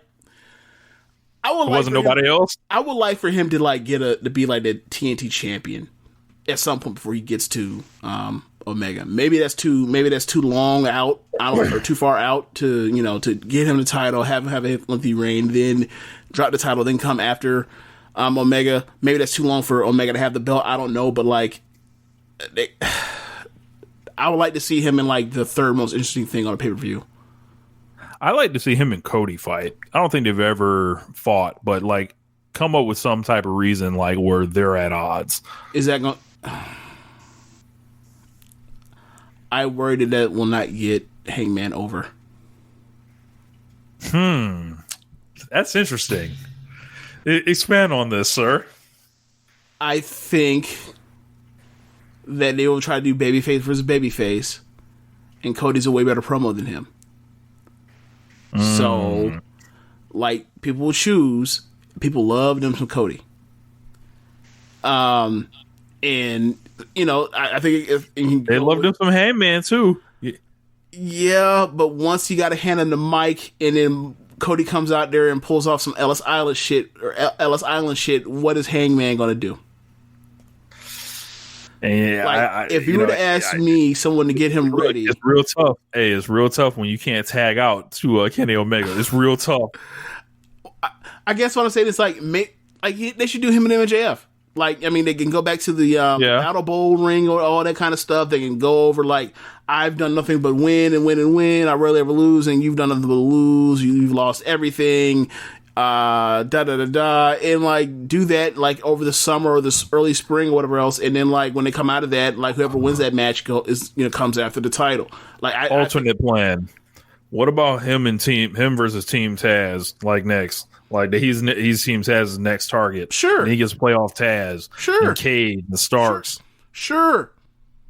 It's better than Matt Hardy. It's better than Matt Hardy. Like, or he can go the other route to the Eddie Kingston route.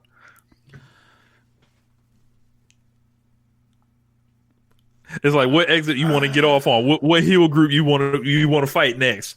I mean, I think that the MJF and what was the other thing you mentioned? The Team Taz. Team Taz. Like, because I imagine MJF is gonna. I don't know. Like, I think that once we get past this, like, he's probably gonna wrestle one of them three, and it'll be a bigger deal and mean more to more people than the Matt Hardy thing. Mm-hmm. Okay, like, he can wrestle the inner circle. Obviously, we're waiting on, right. Obviously, we still have to wait on like what is going to look like with him when him and the Dark Order finally do the Elizabeth and Macho Man thing. But yeah, I'm interested to see like what happens to that. Like I want like if this turns to a faction warfare, I'm all for it. Mm-hmm. Like Inner Circle versus Dark Order with Hangman as leader, fine. Team Taz and Dark Order with Hangman, fine, great. Same thing with Butcher and Blade and the Bunny and well, actually now actually no, because Anna Jay's hurt. Never mind. I'm gonna say you put the Bunny in there against Anna Jay, but nah, never mind. Or Paige could just fight the whole Nightmare family. All 62 of them. Is there any women in the Nightmare family besides Brandy? Red Velvet is kind of loosely affiliated. Okay. Yeah, that's all I can think of. And then there's Brooke Havoc, but she just got hurt. So, but I don't think she's Cody's trainee. I don't even know who that is. Yeah, she is fresh out of Nightmare Factory, and she got hurt in her first match. That sucks. Yeah. That's not exactly. That don't really like. Oh, you just learn how to wrestle. You got hurt. You better go to fucking refund from Cody and QT. They taught you wrong. So speaking of that, we got the Face of Revolution ladder match. Cody, Scorpio Sky, Penta El Zero, Miedo, who's sorted out his visa issues, Lance Archer, who won a thriller against Phoenix on Dynamite this week. And we got a match determining the 5th spot between 10 and Max Caster, which is kind of interesting, seeing as how they're like 2 prospects, and one of them is going to get the nod here. And then there's a TBA, which is a mystery person. Here, Scorpio Sky is recovering from meniscus, I believe. That's why we haven't seen him. And then Cody's like, for me, they pulled this match out of thin air once the Shaq one got yanked off pay-per-view. Winner gets an AEW TNT title match. I don't know, man. Not really much on the bone here, except like, hey, there's a lot of guys in here that I think could be interesting, but I think that TBA needs to be really exciting. Yeah, it's Money in the Bank. Whatever. It'll be fun. It'll be a blast. Actually, I'll tell you that. I won't even say it'll be fun. I'm almost assured it's going to be a blast. Just doesn't have much of a build to it. Yeah. We can get the Cody Rhodes moonsault off of one of these ladders or something. Like, why do I feel like Cody's gonna be limping like he's too hurt to crawl. In the center of the ring on top of a ladder. Can't reach, says fuck it, and does a moose. You fucking moron. Like, he loves to do stuff that's like the opposite of trying to win the match a lot, like just to pop, like something be like, wait, what? Why? He does one of those where you're like, that was cool, and then you think, wait, what? Why would you, if this is, okay, whatever, dude. So, yeah, he's gonna blade. He's gonna bleed. Oh yeah, for sure. He's bleeding. There's a ladder. He can't wait to get that shit across his forehead. He can't wait. At least it's pay-per-view. He hasn't bled in a while. So, and I also remember the last ladder match I remember him in was that WrestleMania 32 ladder match. It was for the IC, but it was fucking wild. So, and he took, what was that? That was who? It was Sin Cara that came off of the ladder and basically bounced off the middle or the top rope and then went through a ladder bridge that Cody was on when he was Stardust. So, like, Cody will participate in some of the crazy shit in these ladder matches. Yeah. 10 or Max Caster? Who do you think is going to win? Max Caster. You can rap about Cody sucking on Sunday. I feel like they're going to go with 10. Tattoo and the 1 year anniversary of it. He should do that. They're both prospect. I think they're going to go with 10, because 10 has had that knee injury for a long time. It's about time for him to be, recovering fully off of that.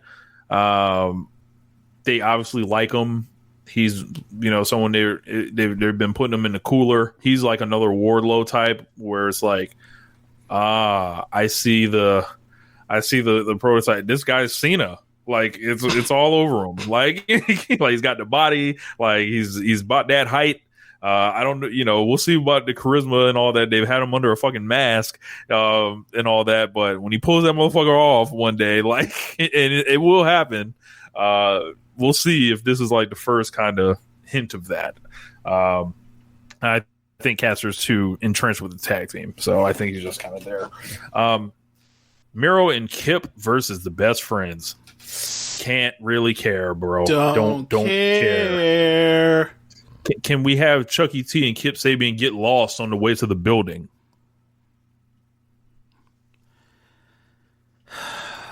They had one match to do out of this collection of 4 people. They didn't do it. Yeah. This should have been Miro versus Orange Cassidy here. Exactly. If they decide this is the match we do on, to get Orange Cassidy a win, and then we do a rematch where it's just a singles match with those two on Dynamite later, then I will come back and say, you know what, I'm fine. In retrospect, that was fine or whatever else, right? Because we ultimately got the match most people wanted anyway, just at a later date.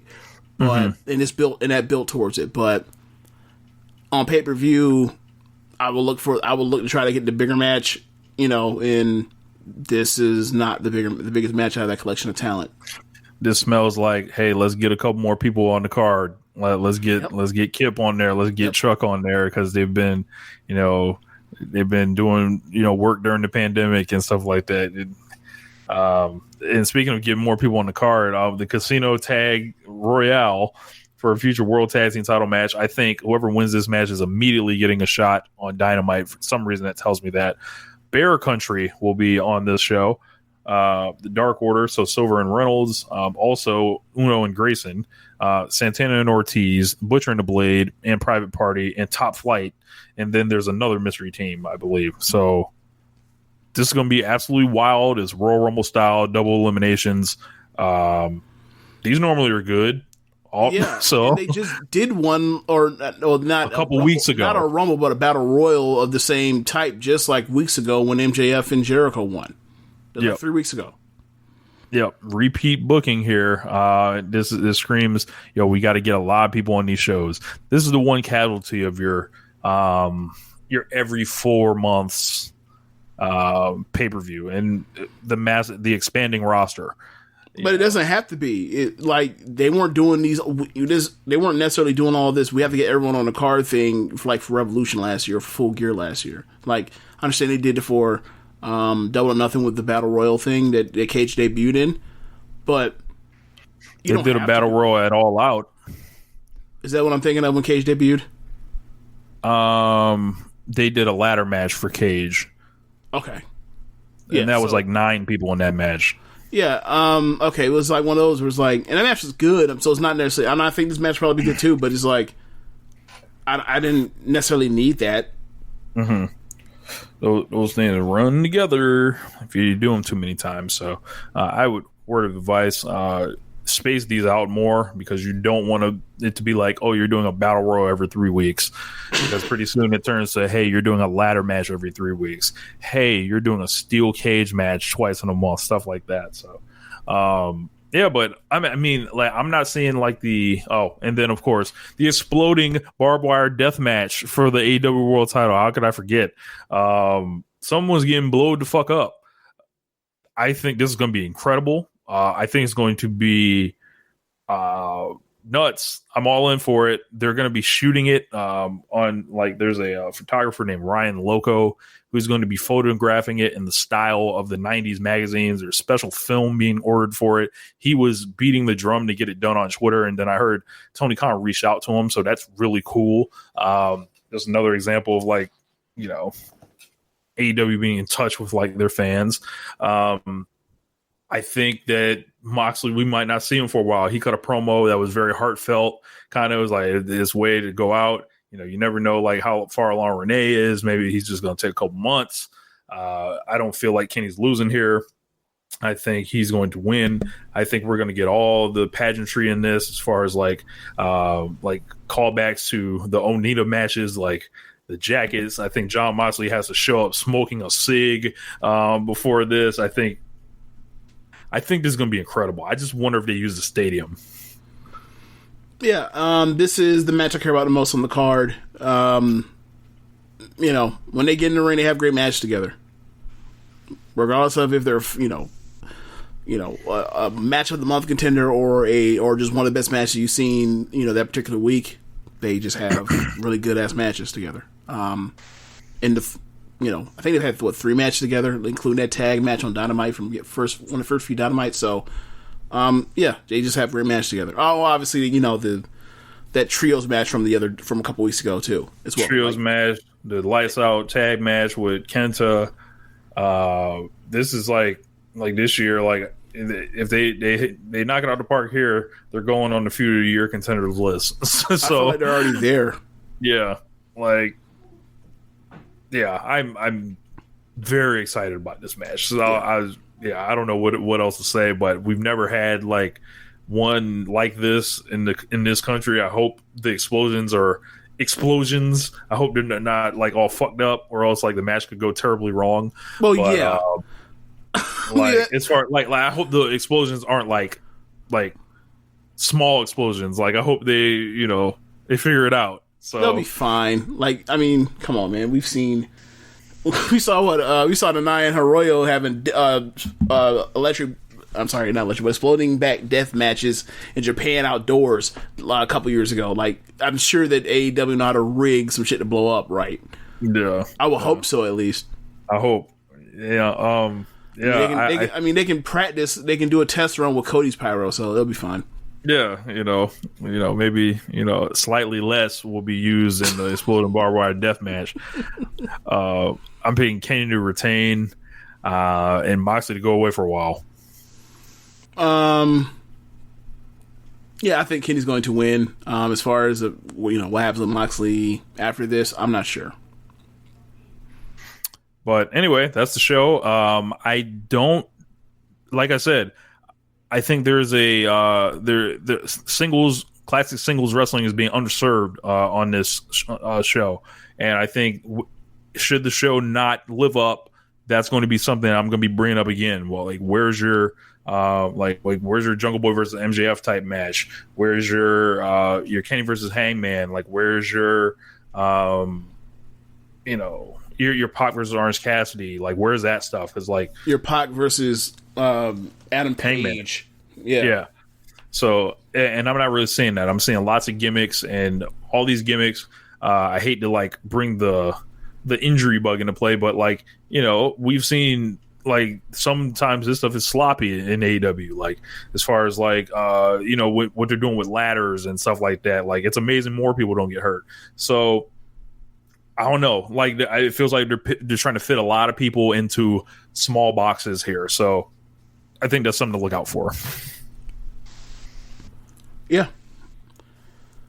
So what's next? NXT. Oh yeah, okay. So I did a review with this for this show on last Thursday just passed with Ample for Amp's show for Wrestling Headlines. I didn't say this at the time; it slipped my mind, but like this is a heat heavy ass show. Remember people getting multiple beat downs, heels getting their ass, or babyface getting their ass kicked left and right. The first match is Dexter Lumis versus Gargano in a non-title match. They had a match like 3 weeks ago or 4 weeks ago that I thought was fucking hilarious because Johnny would temporarily sell for his goofy shit and immediately kick him in the head. So this match, it was fine. You know, and Lumis has his limitations because of the gimmick, just like just like we've been saying for weeks. You know, but ultimately, they did this goofy thing where Indy Hartwell is now like attracted to or flirtatious or has a crush on Lumis, and Johnny, whenever he gets the advantage in the match, just like basically like gets the ref's attention and then like motions to the rest of the way outside the ring to like run distraction so they could take the ref and hit, you know, Lumis with a chair or foreign object or, you know, cheat or whatever else. So they did that one time, and Austin Theory grabs a chair and he's meant to whack Lumis over the head with it, and then like ultimately like he couldn't bring himself to hit the dude that kidnapped him 2 fucking weeks ago. So Lumis, you know, foils the plan and is slapping that front face choke on Gargano, and Gargano passed out, I believe, or tapped out. I think he passed out. I'm not going to follow this linearly, but like after later on in the show, the way was at backstage, and Johnny was like, "What the hell? Why didn't you hit him in the head?" And then Theory was like, "Well, you know, he's really a good guy." And Johnny was like, "He kidnapped you 2 weeks ago, you fucking idiot." You know, they're playing it for comedy. And then, you know, then Indy says, "Well, I think he's cute." And I'm just like, just shoot me. Fuck. Like, who gives a... Like, get Lumis off my fucking TV screen. Jesus Christ. Like, Johnny Gargano just had, like, a 4 3/4 star match, like, 2 weeks ago, and he's doing this shit. Like, Jesus. So, whatever. Like, he's going to get a title shot. Hopefully is... Well, I don't even know if they're even doing a WrestleMania weekend takeover this week. Or this WrestleMania week. Whatever. Like, whenever they do it on TV, hopefully they get it done with and move on to something else. So... Then after that, you end up getting this great video package of MSK. I talked about on TakeOver how Zach Gibson said that like MSK's story was he didn't care about their story, but the problem is we never got their actual story. The story they finally give it to us here, where MSK goes through Nash Carter goes through his life and talks about how. His whole life he watched wrestling. He wrestled in high school, and you know he wanted to be a wrestler, and his dad spurred him all the way and all this stuff. And then his dad died while he was still in high school, and talked about the tattoo he has across his chest. I'm talking about it was dedicated to his dad and all this stuff. And it was like, you know, these are nice. These are nice guys that you want to root for. Mm-hmm. Like so. They went to interview after that video package, interview MSK later on the show, like maybe like 2 minutes later, and the losers of the Dusty Cup final, the Grizzly Young Vets, laid them out backstage and broke Wesley's hand. So the title match they were supposed to get this coming Wednesday has been postponed. Or rearranged, we don't even know yet. Or at least I don't know yet. So, like, great. Like, you just showed us, like, this new babyface tag team that should almost immediately get the belts because they've been that good. Like, nope. Kick it down the road. Get more heat. Thanks. Great. Fantastic. So, let's see where we go from here. Oh, then we get one of the best things I've seen all year in professional wrestling. Or one of my favorite ongoing skits. You go backstage to the training room with a babyface that had some type of match recently. I saw this. And they say you're cleared, but you're still hurt. And then out of nowhere, Malcolm Bivens just fucking appears. Trying to catch a sweet lick. Right. After last week, it was Kushida, where he had newspaper, and he just pulled out the thing and smiled. He's like, Kushida, what you doing in here? This week, they said Leon Ruff's cleared for competition after Swerve beat the hell out of him. This man hid and ducked behind a trainer's table and just stood up, just rose, almost like Godzilla rising from the water. And he was like, "Hey man, I heard you cleared to compete." And then he goaded Leon Ruff into wrestling Russ Cole by talking about how how Swerve beat him up. So he comes out, Tyler Russ and Bivens together. Then out comes Leon Ruff, and he does his pose that he does where he hangs off the ropes, and then out of nowhere, like a black blur comes across the screen. A fucking black shoe catches that man in the fucking head, and that boot belongs to Swerve. And Swerve lost balance because he had to stick his foot up kind of high, but I guess his foot kind of got caught on the apron trying to bring it back down, and then you get Ruff falling off the ropes, and then shit worked out better. So it makes it so it made it funnier because he hits him with extreme precision, and then everything else goes to shit, and they both fall and almost fall, and Swerve has to try to keep it together while looking cool while he's also trying to keep his balance, and it's just the best. So he proceeds to beat the shit out of him some more, and then Tyler Russ and Bivens in the ring. It was like, well, they almost see it. They counted as a victory, and they raised each other's hands in victory, and Swerve walked off. And Swerve had put Leon Ruff on the announce table saying, I'm sick and tired of you getting opportunities. Any opportunities they're coming to me, or whatever else. So we were off and running with the Swerve heel turn, as opposed to him talking, and now he's out here being a dog race out of lower card faces. So I'm glad I was gonna say, if there was one thing that I wish, it was that he was beating up someone of a higher caliber doing this. I think that'll be the case eventually down the road, later on in the year. But I think this is a nice start. But I'm with you. There's no real reason not to port him to the mid card immediately or the upper mid card immediately in NXT. For who? For what? Do Cameron Grimes as a comedy guy that you beat a million times? So you can do Loomis? No. So I'm with you on that. So we end up going backstage. Oh, I'm sorry. We forgot the best part. I totally forgot about this. Fucking Death Valley Driver is Death Valley Driver. Yes, he gives him a Death Valley Driver. Instead of onto the floor, he's on the floor and doesn't. He throws him, and his back lands on the apron, in the corner of the apron, and he just bounces off. It was just fucking brutal looking. Yeah. It's just brutal looking. And I was when it happened, I was like, God, Leon Ruff's one of the best bumpers in the world. He really is. Just amazing stuff. That shit had to hurt so bad. So we end up getting what? James, go ahead and hit the music real quick. All right.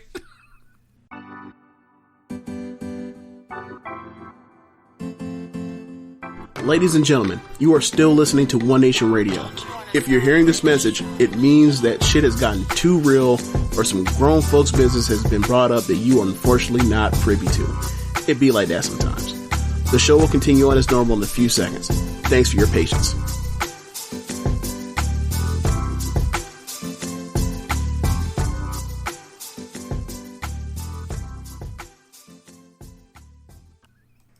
All right, we're back now. So yeah, and we're back. I gotta mark down that time. 1:57. All right, so so then after that, you end up getting Zoe Stark backstage with Regal, and Regal says that he was impressed by the squash match that she had last week. So how about you go in the ring with the NXT Women's Champion, Io Shirai? And she's like super happy, or they're not happy, they're super surprised, kind of, but like willing to step up to the challenge. And later on in the show, they go to show like a small video package for her, and like it just didn't work. It didn't run. They stopped running, and they had technical issues, and they had to throw to something else, so we didn't even see the video. It was like, wow, thanks for that, guys. So we come back commercial break. Later on the show, we get Cameron Grimes using the WWE Network, and he's watching the $1 Million Man skit with the kid in the basketball. And he watches it, and he's like, this Ted DiBiase doesn't know what the hell he's doing. And he cuts the video off before they kick the ball away from the kid. Because he's like, I'm just going, I'm going to bet some idiot they can't drill the ball 10 times without me giving them $1,000 or $10,000, and I'll win every time because that idiot did it in the 80s or 90s, and I can do it here. So offer some jabron backstage, either $1,000 or $10,000 to do it. He dribbles it perfectly fine. He's like fucking flummoxed. He's like, how did that work? And before he even asked the dude to do it, he was like, I'm going to tell you to do this. To drill the ball 10 times, give you my money. Everybody was like $1 Million Man. He's like, you knew that? So dribble 10 times, add $10,000, gave you $10,000. So I'm just gonna finish the rest of it. Goes and says, he gets pissed. He's like, I need to go watch the video, the second half of that video. Sees that the person kicked that I think it was Virgil that kicked the ball from the kid. And he's like, all right, I got a mirror. I know now I'm gonna kick the ball. So he goes backstage in, the thug section known as the parking lot outside of a WWE facility, and runs across 3 people. Sees this one lady, looks athletic, and says, I'll give you, a certain amount of money if you drill the ball 10 times. And also did the same thing, and everyone was like, oh, like Ted DiBiase. And he's like, yes, like Ted DiBiase. So lady was sitting down, stands up, and when she stood up, she kept going. This one got to be like something. I was like, God damn. That's probably that WNBA player. That's exactly who it was. Okay. That's exactly who it was. So dribbles the ball in the right hand, gets to like 8, and this idiot Grimes loads up to go knock that shit out of her, kick that shit out of her hand, between the legs, behind the back, couple dribbles behind the back, got the 10. Give me my money. Gets pissed. So later on at the end of the show, comes up and says, I'm getting somebody with this 10 dribble thing. Walks up on this last dude, gives him the same rundown, 10 dribbles, but he says, like Ted DiBiase. Yes, like Ted DiBiase. Just dribble. That man dribbled like once or twice. Grimes decked the fuck out that dude, dropped him, and then it's like, I forgot what he said, but he just basically jumped for joy and threw money in the air, made it rain, right? And was super happy, right? So the funny part about it was he laid this dude out, and he spent all his money his first 2, finally got his joke off, and then at the end they pan across and you see all the money he dropped. It's like he lost more money winning this time than he did losing these other 2 times. And I cannot wait till this motherfucker goes broke. It's gonna be the funniest shit. Like, either way, whether he stays rich forever, like Rick Ross, whether he stays rich forever or he loses it all, either way it's going to be hilarious. He's a fucking idiot, and he's playing up to the hilt. Like, he is... You got to bring in Ted DiBiase. I think they're going to bring him in. Like, I think you mentioned that last week, but like now that we're doing it, like you're actually like fully going on in this country $1 Million Man thing. So yeah, that was good. That was really good. So, anyway, we get to the Io Shirai and Zoe Stark match, and they had one botch in like the first minute of the match, and after that, like the match was damn good. So I don't know what Meltz was talking about. Like, whatever. Like, as far as sloppiness or whatever you say, like there are plenty of people that are sloppy that like I've never seen him like. Not to say that he wouldn't, but like I've never seen him like do that. Where it's like somebody is clearly a great wrestler, and then they point out like, well, they're not actually that great. It's like, I saw botches in the Phoenix and Archer match. I've never seen them talk about Phoenix or the Lucha Bros being sloppy. They're awesome. Mm-hmm. Like I don't see the point. Whatever. That's one thing he tangibly went on. But like That was like a thing. I thought the match that she had with Zoe Stark was a lot better than the match that had the Britt Baker and Nyla Rose match. I thought that match was slow and like they were running through the motions opposed to actually wrestling. So you talking to the wrong person as far as like that one. But yeah, I like the match. I think you saw it too, right? Yeah, I watched it too, and it was the first time I got to see Zoe Stark. My suspicions are correct. They are all in on her. You see how they wrestled the match. They was like, all right, you do a couple things. Well, we'll let you do them, but you're gonna ultimately go in there, and Io's gonna like showcase this shit. But like, it's not no squash, right? And it's not really a carry job either. It's a competitive match. It's a competitive match with a newcomer versus the champion, and the champion had to sweat. And I was like, oh man, like this is gonna be nice. And I was like, I wonder like what Zoe Stark's gonna be like when they turn her heel. I think she'll be a great heel. I see the facial expression she was making during the match. I was like, oh yeah, she'll be a great heel. So after that match, Io wins with the moonsault and helps Zoe up in a hug, and then out comes Toni Storm, and Toni talks about how you can never beat me. And that's why you haven't asked for. Yeah, I know they've wrestled each other many times. Of course, they beat each other a bunch of times. Whatever. But in NXT or in WWE, it's 1-0 Toni Storm. So, Toni says, you've been ducking me more or less, and you talk about how you're a champion of the fight anybody. That mean, have fought me. So Io says, I'll fight you any place, anywhere, and they have a match. So they agreed to a match. I forgot what the date is, but they've already named the date. I think it's not this week. I think it's March 10th. So that's something to look forward to. So then we end up getting Xia Li versus Kacy Catanzaro with the dragon at ringside and Kane and Unleash the Dragon. I don't really think you wanna. Yeah. So this. When I talk about heat, here we go. So, or more heat on the show. So, match doesn't go long, but ultimately, Xia is beating the shit out of Kacy, and then basically, after she wins the match, pulls. No, actually, doesn't. She doesn't win a match, but she's dominating. Xia ends up getting Casey's foot on the steel steps, and then she basically like stomps on it, and it looks like she broke a leg or broke an ankle or something like that, or dislocated ankle. It looked gross, right? And then Kaden gets in the ring to look to tend towards Kacy. Then Kaden looks up at the Dragon Lady on the ramp, and then going through the whole thing of like Xia's brainwashed, so let me go argue with this mystical Dragon Lady. And she got seemed like speaking English to her don't help. Like I like for me, I wouldn't take that route. Yeah, but Kacy be living her life on the edge. What I would say is like someone broke my best friend's leg, and like by some evil person that kidnapped my ex coworker or a coworker. Like I'm probably not going to run up on them seeing they just brainwash somebody and be able to snap someone's leg. Like I feel like that's above my pay grade. I don't know. Sorry, Rich. If you get your leg broken, that's on you. Like, I'll kind of shit is this? I'll escort you to the hospital. I'm not going to fight the Dragon Lady for you. No. No. What happened to, rob for your dog, kill for your dog?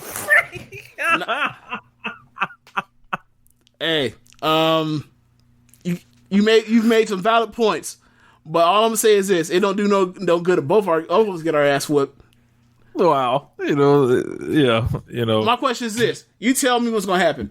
How they gonna put both of us in the same ambulance to get to the hospital? How that work? I mean, yeah. Do you get the stretcher, or do I get the stretcher? I don't know, man. I don't know. Good point. I just know, I don't know if we ever had to worry about fighting no Dragon Lady, Yeah, like my whole thing is like these are the things you have to consider when you have to face a Dragon Lady and her minions. That's the only time you have to consider these sort of things, right? Like if someone had the strap, it's like, all right, well, here's my wallet, here's my cell phone. I have nothing else to give you. My keys, there you go. Nothing else. So anyway,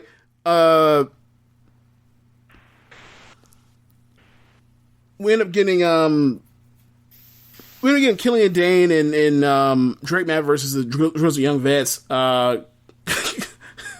Zach Gibbs gets on the mic and says that they're Donkey and Shrek. And they have a fun little match. It went short and ultimately ended up pinning Maverick. And Dane has to take Maverick to the back and take him to the training room. And as he goes to the training room, you see Eichner and Bartel walking by. And then they pan the camera out of the doorway shot. And the next thing you know, they zoom out, and there's Alexander Wolf. You think of the Sanity connection, and Alexander Wolf's like shaking his head. He's like, "What happened to you? You used to be a monster," and then walked away. So, I hope they don't put Killian Dane in Imperium. But I thought it was a nice touch of look at you, like you're friends with this fucking loser babyface guy, and y'all are doing this comedy shtick or whatever else. Like, I thought it was a nice thing to point out, like the change of character in that man's career trajectory, or whatever you want to call it. Remember that man was out there being Matt Riddle on NXT in 2018. Remember that? Light years away. Yeah. So then you end up getting Killian Cross versus Santos Escobar. So throughout this show, Escobar was pretending, or was no showing the building. Like, he was showing up super late. So Riggle waited. Was on Bret Hart time, pretty much. So he waited for him twice. Now keep in mind, like, I had no idea this match was being sanctioned as a no DQ or street fight or whatever the hell they called it, but a death match, as you've been calling these things lately. But I had no idea. So all of a sudden, they show that Phantasma is outside, or Santos Escobar, same difference, is outside with Wilde and Mendoza, guarding the truck. And then they show a split screen of the truck plus the normal Scarlet Entrance thing that Karrion Kross does. All of a sudden, they zoom into the car angle, to the outside area, right? They go to a single shot of that.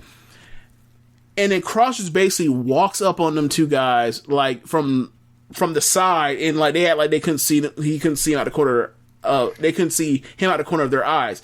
He just runs up and they're like, and he just beats shit out of them. He pulls Escobar out the car. They start fighting. They end up buying one of those like Class B big trucks. They end up by the back gate of the truck.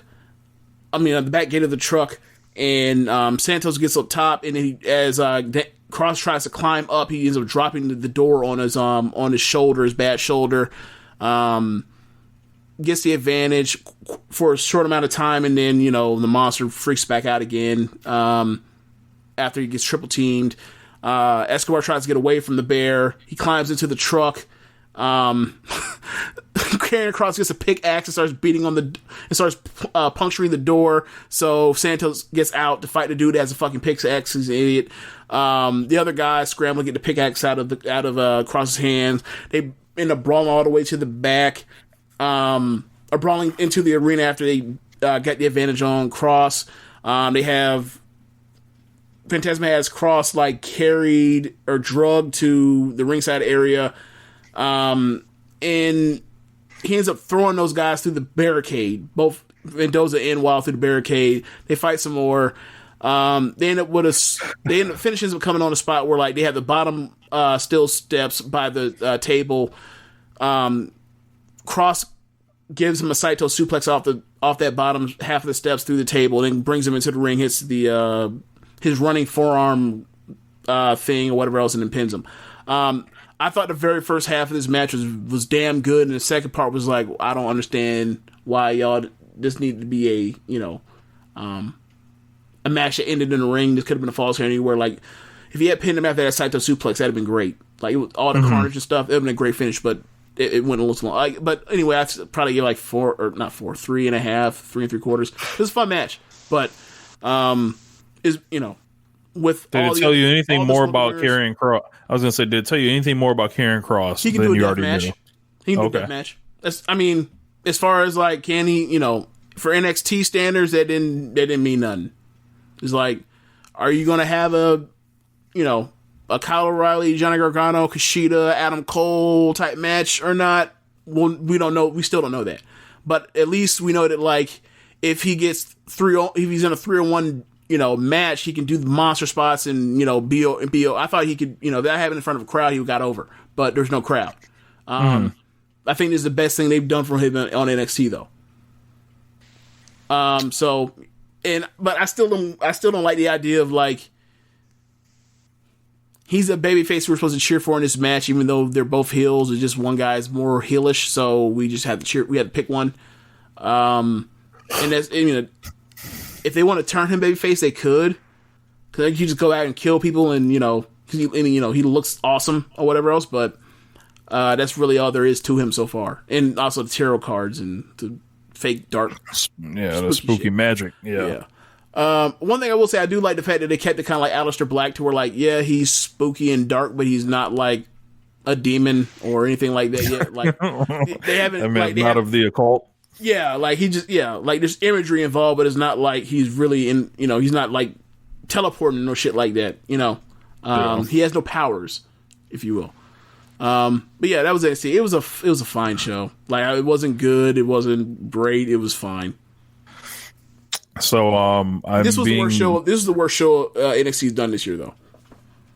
I'm being notified that Bobby Lashley indeed won the championship tonight. Cool. So I'm just thinking about it.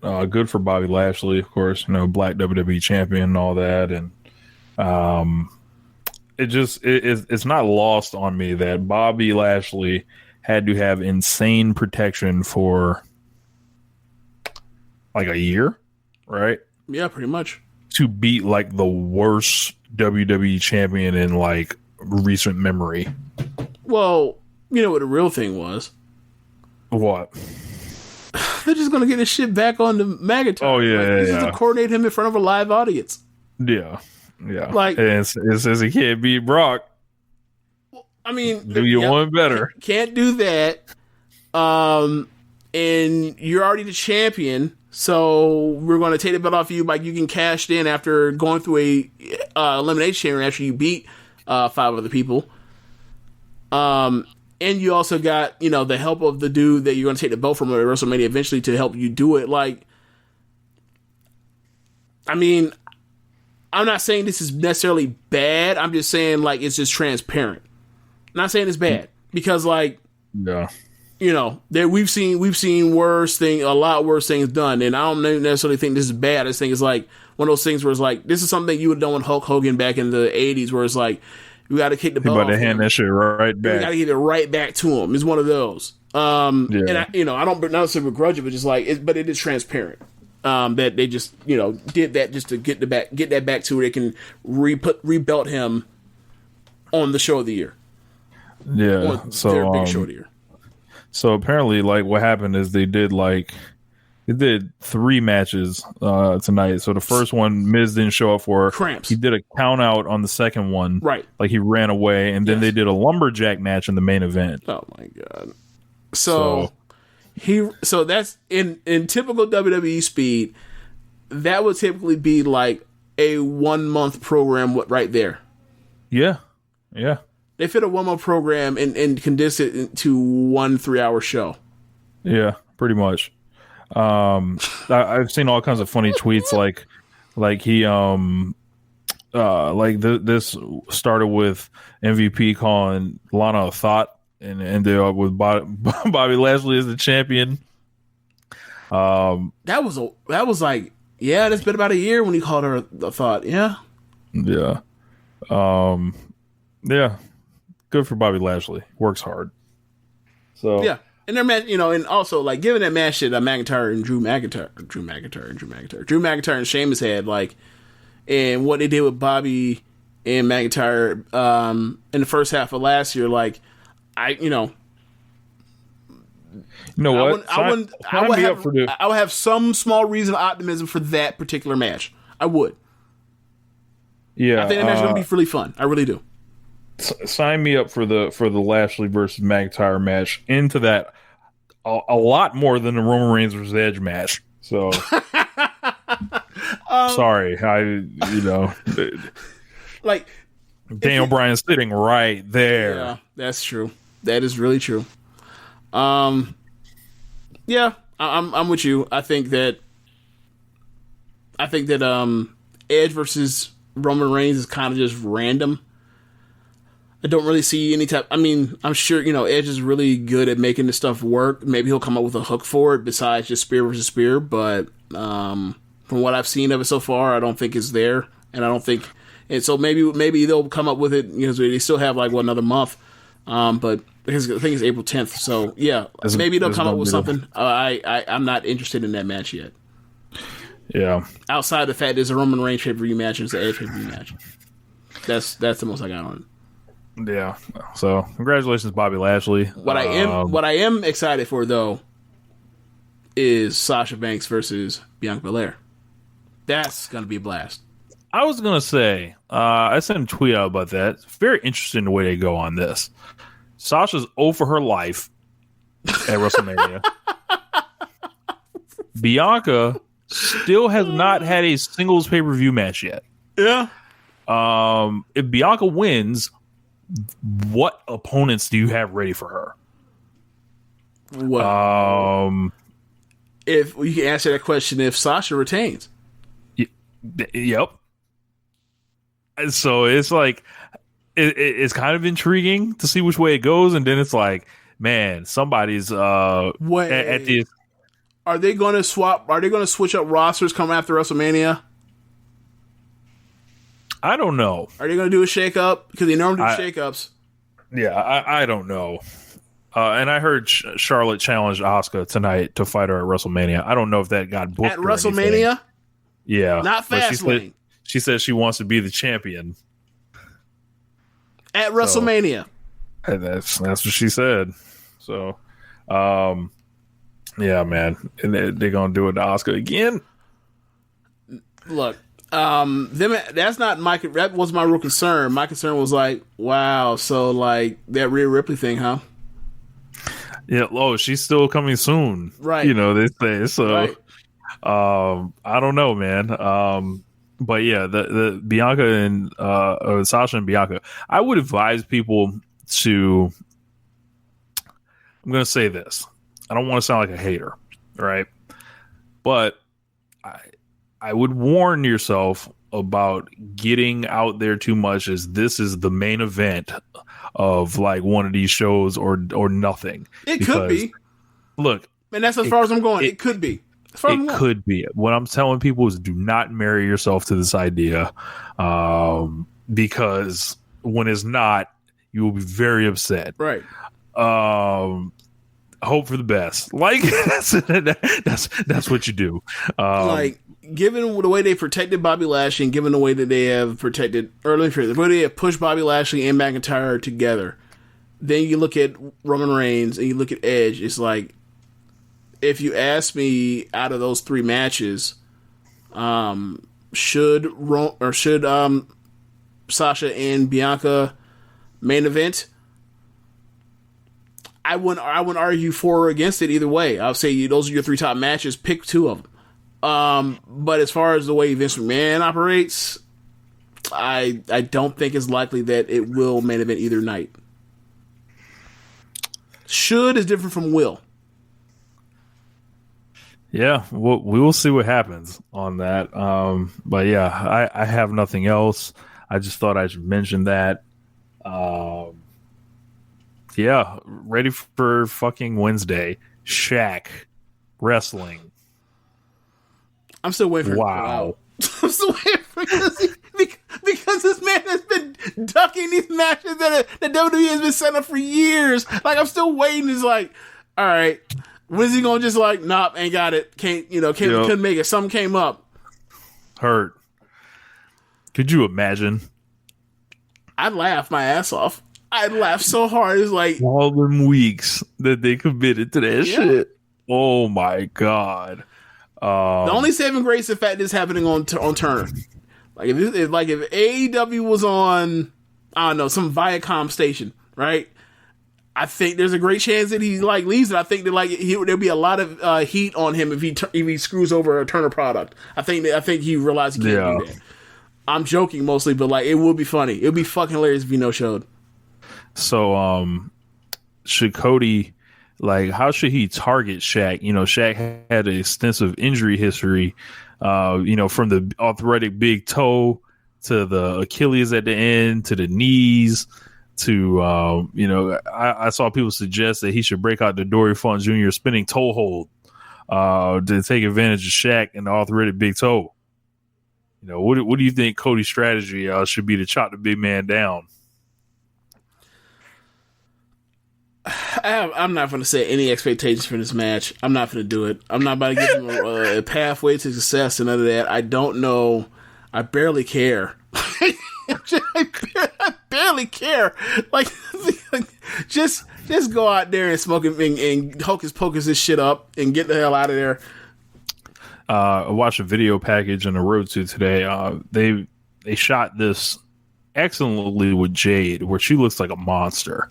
She looks like she's throwing suplexes, she's doing power bombs, doing big lariats, and she's very tall and imposing.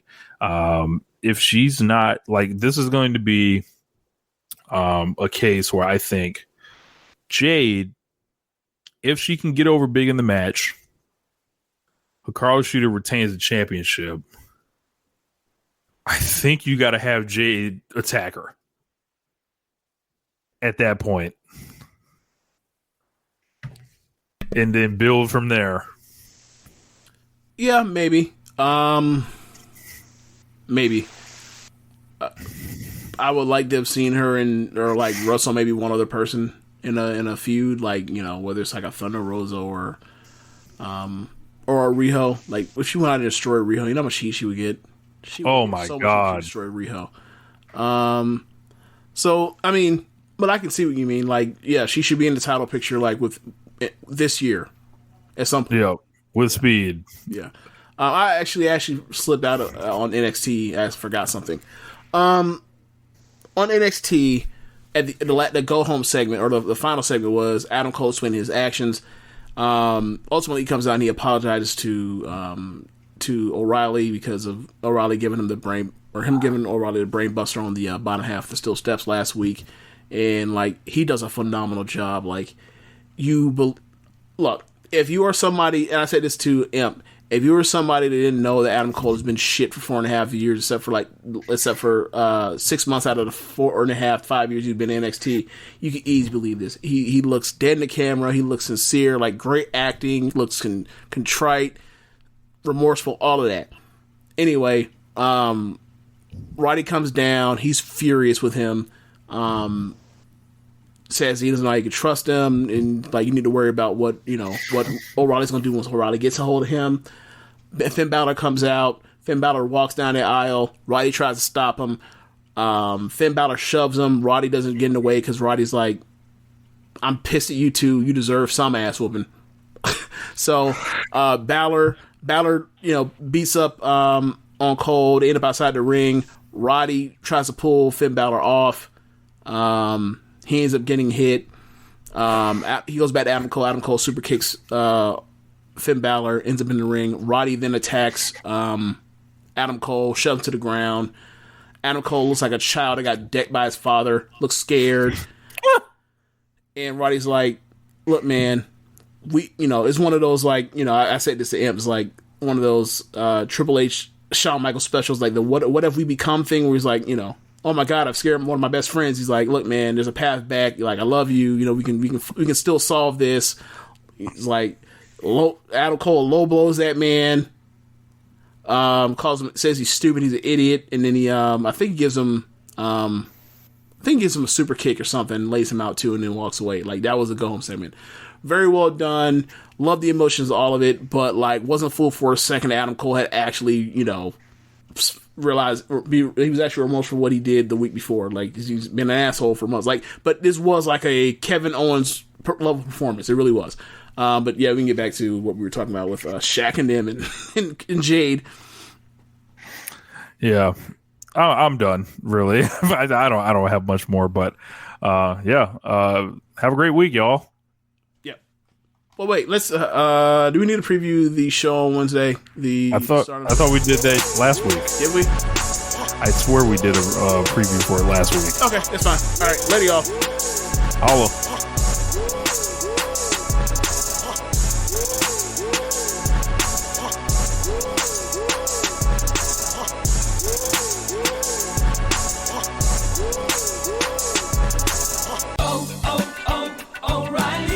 This is Derek's O'Reilly Auto Parts story. After the third time jump-starting my car, I finally realized my battery was dying. So I stopped by O'Reilly to have it checked. They tested it right there in the parking lot. It was bad, real bad. But they helped me find the right battery for my car and even installed it for free. Now my car starts like new. O'Reilly Auto Parts.